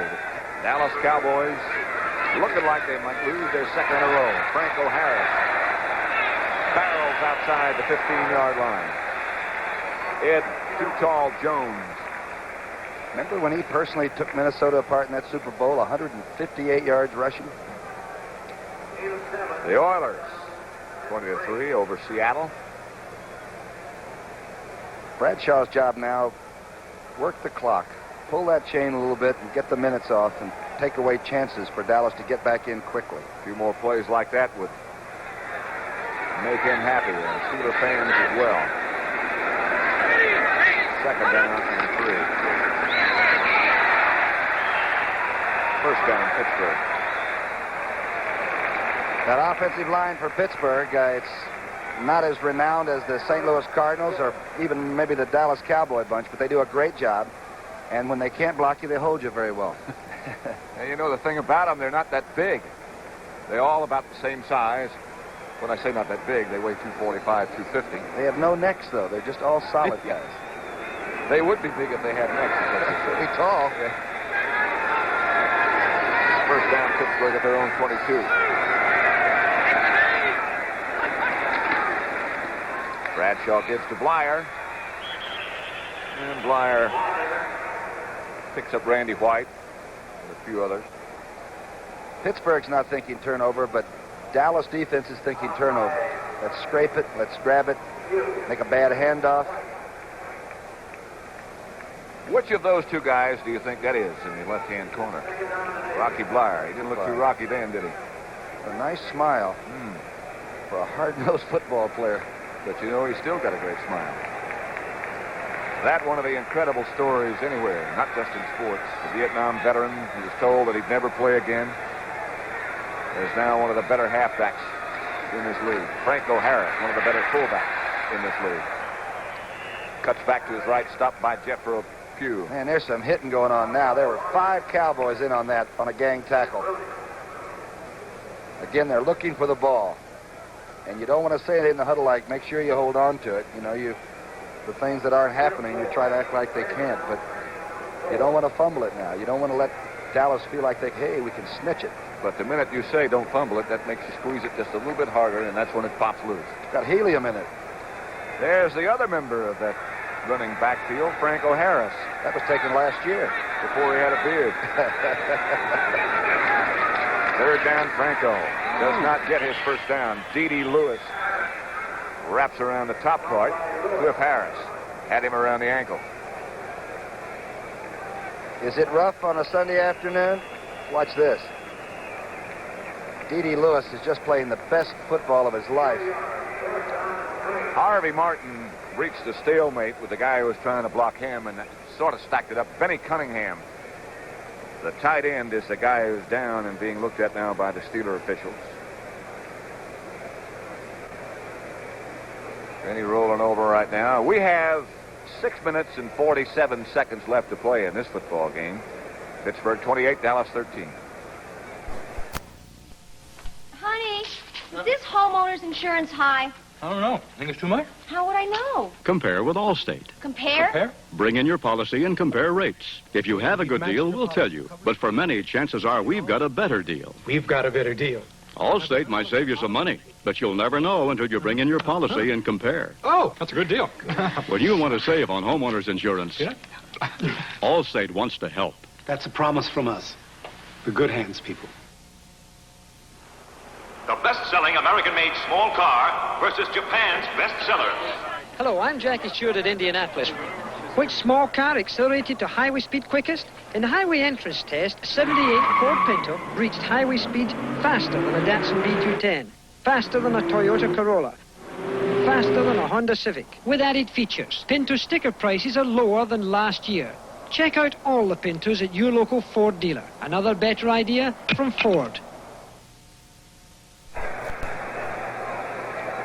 Big Cunningham walked off, the big kid from Clemson. He was limping, but he was walking. His college team finished on a positive note with a few close and anxious moments yesterday. And they're in line for the Gator Bowl, looks like. Dallas is coming. Walden is back, number 39. Butch Johnson alone, and where's it? Didn't get it. And they do get him, though, and a flag goes down, and Pittsburgh will keep the football. Bobby Walden. And I don't believe he was faking it. I believe he was a little bit gimpy. He is still a little bit gimpy. He's not only gimpy, but he's mad. Oh, Bobby Walden, you're on television. He gets it off. That's the main thing. If he just wear a full face mask, we wouldn't have seen that. Said the magic words. Running into the kicker defense, number 43. First down. Steeler first down. They lead 28-13 over Dallas. The ball now at their 35. That is a final score. That game over on the West Coast. Los Angeles 23. San Francisco 10. The Ram record goes to 7-3. Atlanta lost. They are 5-5 now, so the Ram lose 2 games. Here's Franco Harris breaking a couple of tackles. Franco Harris near a first down. Charlie Waters got him out of bounds. That ought to do some all-time figures for Franco. That puts him over. His best was in the Super Bowl, 158 yards. He had 157 once on 41 carries against Cincinnati, but this puts him over that. And he, of course, the 61-yard burst may have set the tone for the whole game. I tell you, Clack that time, Jim Clack came out and took D.D. Lewis in from the outside position, and one of the great blocks you'll ever see.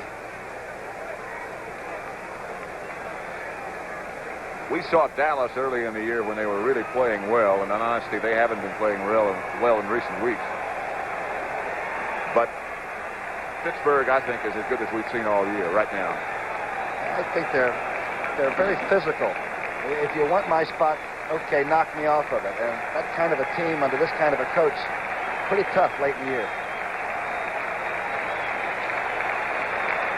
Tom Landry and Roger Staubach looking on. Figures on Harris, you got? 164 yards on 25 carries. Previous best, Tom, was 157 yards against Cincinnati back in 1975. So Big Franco looks like he's going to do 1,000 at least again. And he plays hurt extremely well. He'll give it a shot.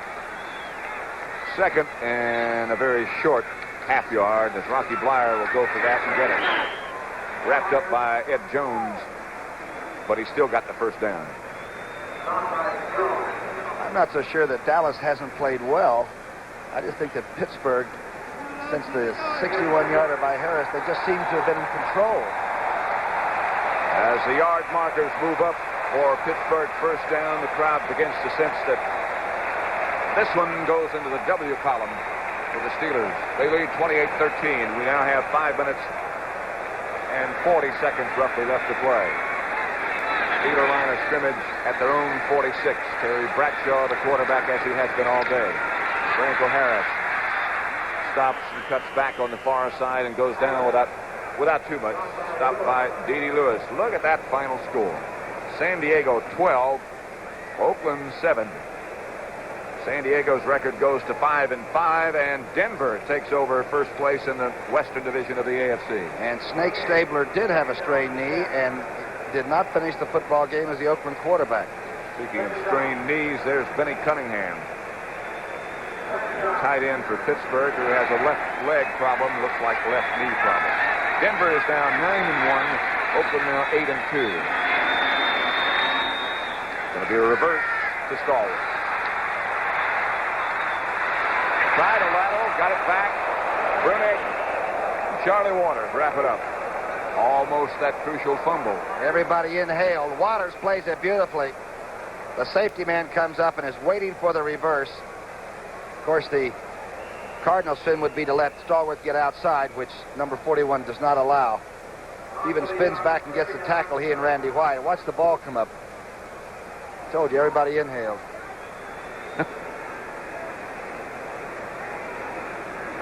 Cowboys have a man hurt. Looks like Thomas Henderson, who doesn't want to leave, but now he is. Place taken by Mike Hegman, number 58. I'm not sure what's going on there. Waters is shaken up too. He made a spin around and got that slap on the head, I think. I tell you, it's a physical game. See that roll out of a block like you just saw Waters execute there is a pretty good lesson for a young aspiring football player. That's a good way to get away from a block. Bradshaw, by the way, has used up about 4.5 minutes on that clock. We have 4 minutes and 15 seconds left to play now. The Steelers lead it 28-13. Their ball at their own 45. Bradshaw's back to pass. Harvey Martin has him get away and again get away. And finally, Mike Hegman takes him down. Randy White back there with him. And I mean, took him down in rough style, and Bradshaw is on the ground. He has that bad left wrist. That's the first sack of the day on Bradshaw. And the team came in with 40 of them. Terry's getting up. He's all right. JoJo's right behind us, and she's worrying, but he's up, JoJo. JoJo Bradshaw, his wife, watches him come off. Here's the play again. One of the great football games, other than that Super Bowl when he was just simply fantastic, is this one. There is Harvey Martin getting a shot, and Gregory, and White, and finally the hit by Hegman. Hegman that did the job, huh? 39 is Bobby Walden. Back for Dallas, number 86 is Butch Johnson. Will they or won't they? They've tried a few times and have come close, but haven't blocked it.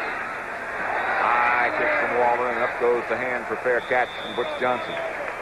Dallas football at their own 35-yard line.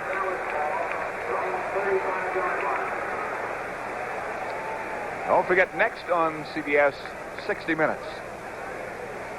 And you wonder, would the United States betray a man who risked his life to help our country? Well, a former CIA agent says we did that to thousands, in fact, and then try to cover it up. That'll be covered on 60 Minutes tonight here on CBS. In its entirety. You see it all. First down, Cowboys. Home 35, Staubach. Drew Pearson. Looked. Got hit by Dennis Winston, and Drew lying on his back right there. Dirt Winston has hit everybody on both teams. Look at this. He's got Thomas down, Dirt still down. Drew Pearson got up and moved out of the area. They're going to Winston may be hurt too, but I'll tell you, he has not stopped cracking people. Middle linebacker is to the top right of your screen, 53. Now watch what happens at the junction. He's taking anything that's in a football suit.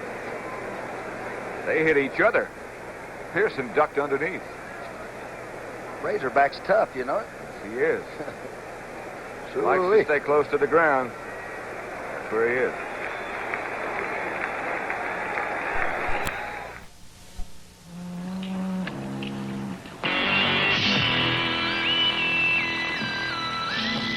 Schlitz Light.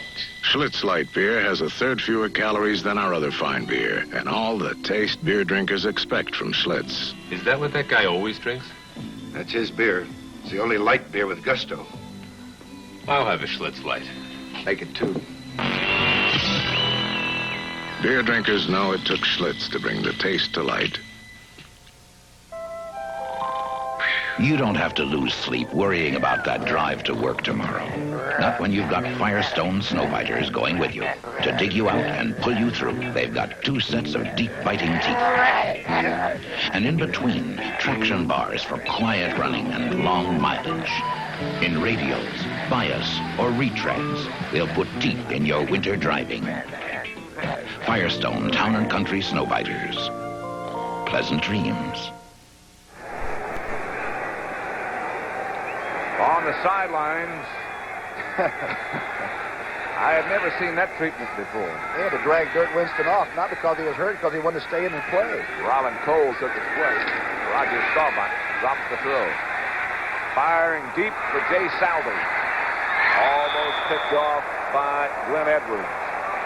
Saldy, the tight end. Tony Dungy was back there with him. Watch him come at you. Glenn Edwards was just sitting waiting for the ball. Down the middle, tight end. Saldy with good speed, but Edwards, of course, flexed and playing a little bit loose. Really just read this one all the way. I don't know if Rogers thrown the ball that well today or not. Of course, we've seen him when he's always the 60% passer and all, but I think that hand's bothering him a little bit. He didn't really throw that one. There's Benny Cunningham, who walked off, but now he's limping in a more serious fashion. And it looks like Benny Cunningham might be headed for the locker room. Fine tight end, and we might see Larry Brown move back to that position. Here's Roger Staubach. Firing. It is picked off by Dungy. The Steelers come up with another interception. The pass intended for Jay Saldy. And Tony Dungy made the interception. And Mike Wagner's no longer back there. He's had the back injury this year. They thought the secondary with Shell out now might have been weak, but this is a very jubilant young player, Dungy, who is a pretty good quarterback if he's called upon. There was a time when he was called upon. 3 minutes, 13 seconds left to play in this game, and the Steelers lead 28-13 over Dallas, and they have the football. It is still Bradshaw at quarterback. Randy Grossman has taken Cunningham's place at tight end. Bradshaw gives to Harris. Franco barrels straight ahead for 4. Bob Brunig made the tackle. You know what I'm thinking? I'm wondering if the old men down in Washington are watching this game, the McDowells and the Brundages, and those people thinking, hey, we got these guys coming to our ball yard on Sunday afternoon. And you know Conrad Dobler and his group are looking on because they already won today. The Cardinals, I mean. And if Dallas loses, that means that St. Louis will be just 1 game behind the Dallas Cowboys. And the Cardinal schedule from here on out is much, much easier than what Dallas faces. It's back to Harris. Franco cuts inside, cuts down close to the 30. Not quite a first down, but almost. You see the Blyer block that time? Knocked D.D. Lewis straight over backwards. Well, let's see. I didn't see it. All right, watch to the right of your screen. It's a show and tell. Watch number 20. I've seen a lot of 230-pound backs not do that. Rocky Blyer's number 20. At about 2'8". There he is. The Steelers, impressive, emphatic in holding that lead over Dallas.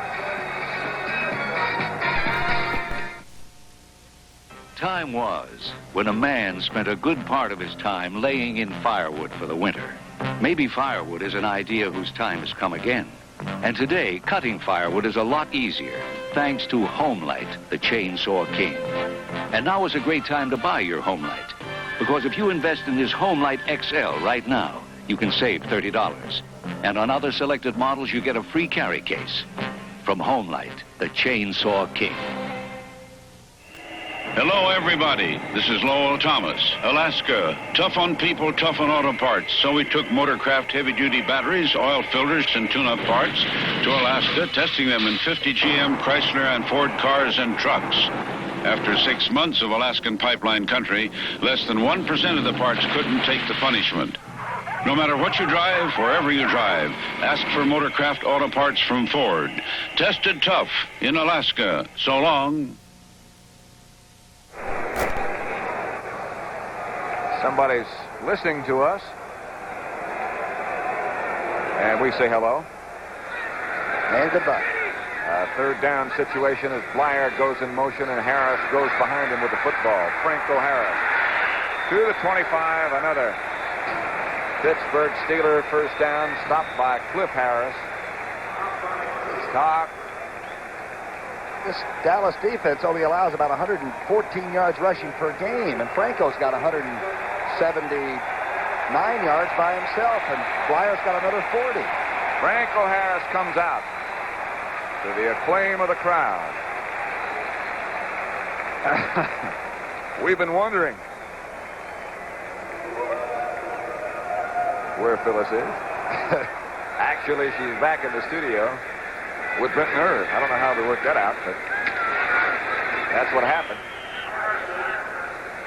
We're out here on location. We have no control over things.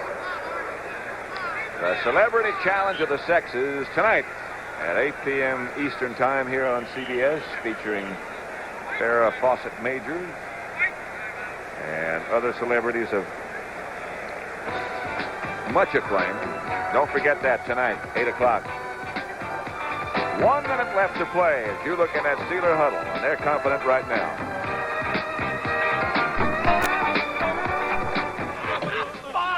Five on the 50-yard line! Hey, Charlie, it was cold last night. You put in the Prestone antifreeze? Prestone. Who needs Prestone? Prestone? You need Prestone. If your antifreeze is worn out or you don't have enough, you could be in trouble. So put in a fresh fill of Prestone, too, to prevent corrosion and freeze-ups. Prestone. We need Prestone. Prestone. You need Prestone. Ed White, you're one of the strongest men in football, but I'll bet that one drop of Eastman 910 adhesive is stronger than you are. No way. It's been less than a minute, and even you won't be able to pull them apart. Oh, come on. If one drop of Eastman 910 is stronger than Ed White, imagine how it can handle the tough jobs around the house. Incredible. Ed? Mr. White? Eastman 910 adhesive. One drop is stronger than you are. Steelers own the football on second down.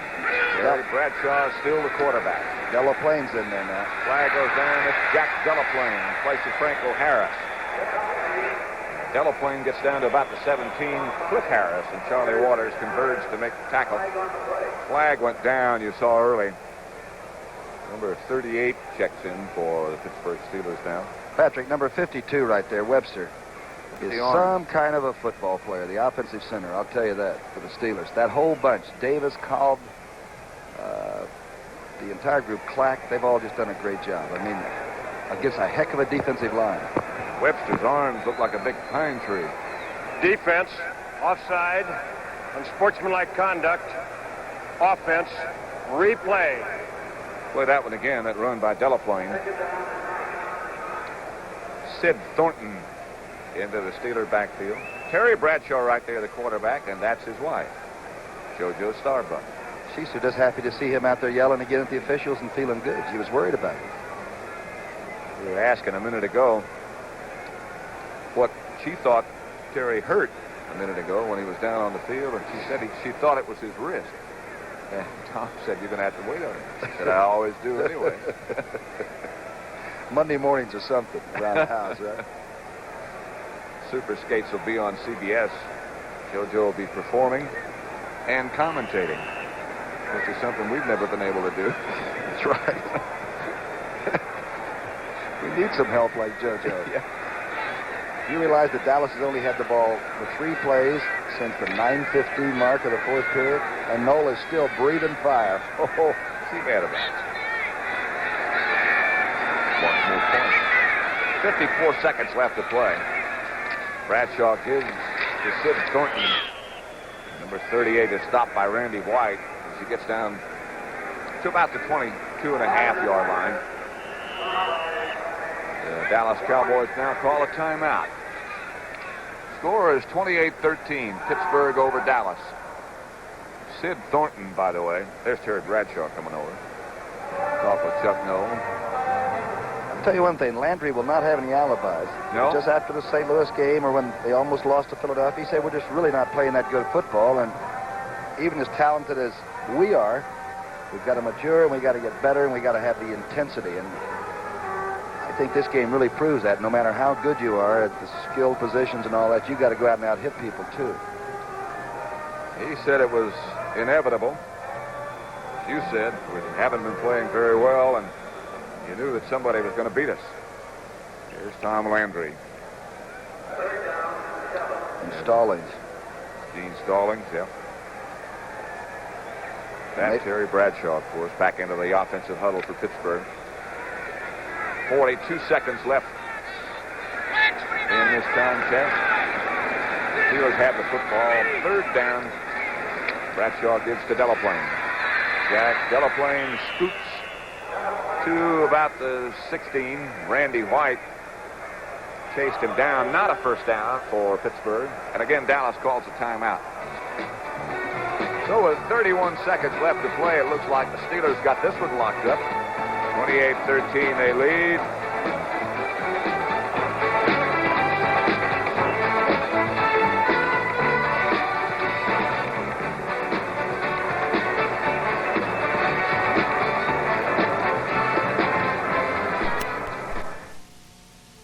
Come on, old trademark. Don't forget, next on CBS, 60 Minutes, and you'll see it in its entirety.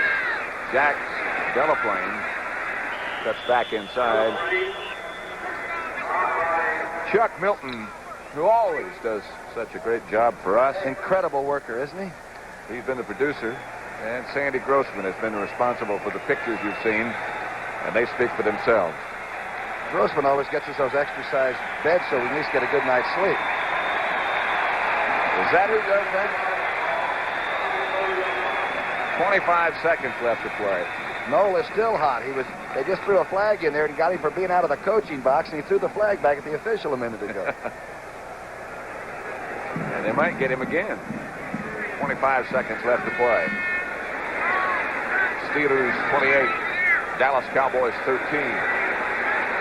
Second loss in a row for Dallas as Roger Staubach operates in the shotgun and throws to Preston Pearson. 19 seconds. Tonight on CBS, great night.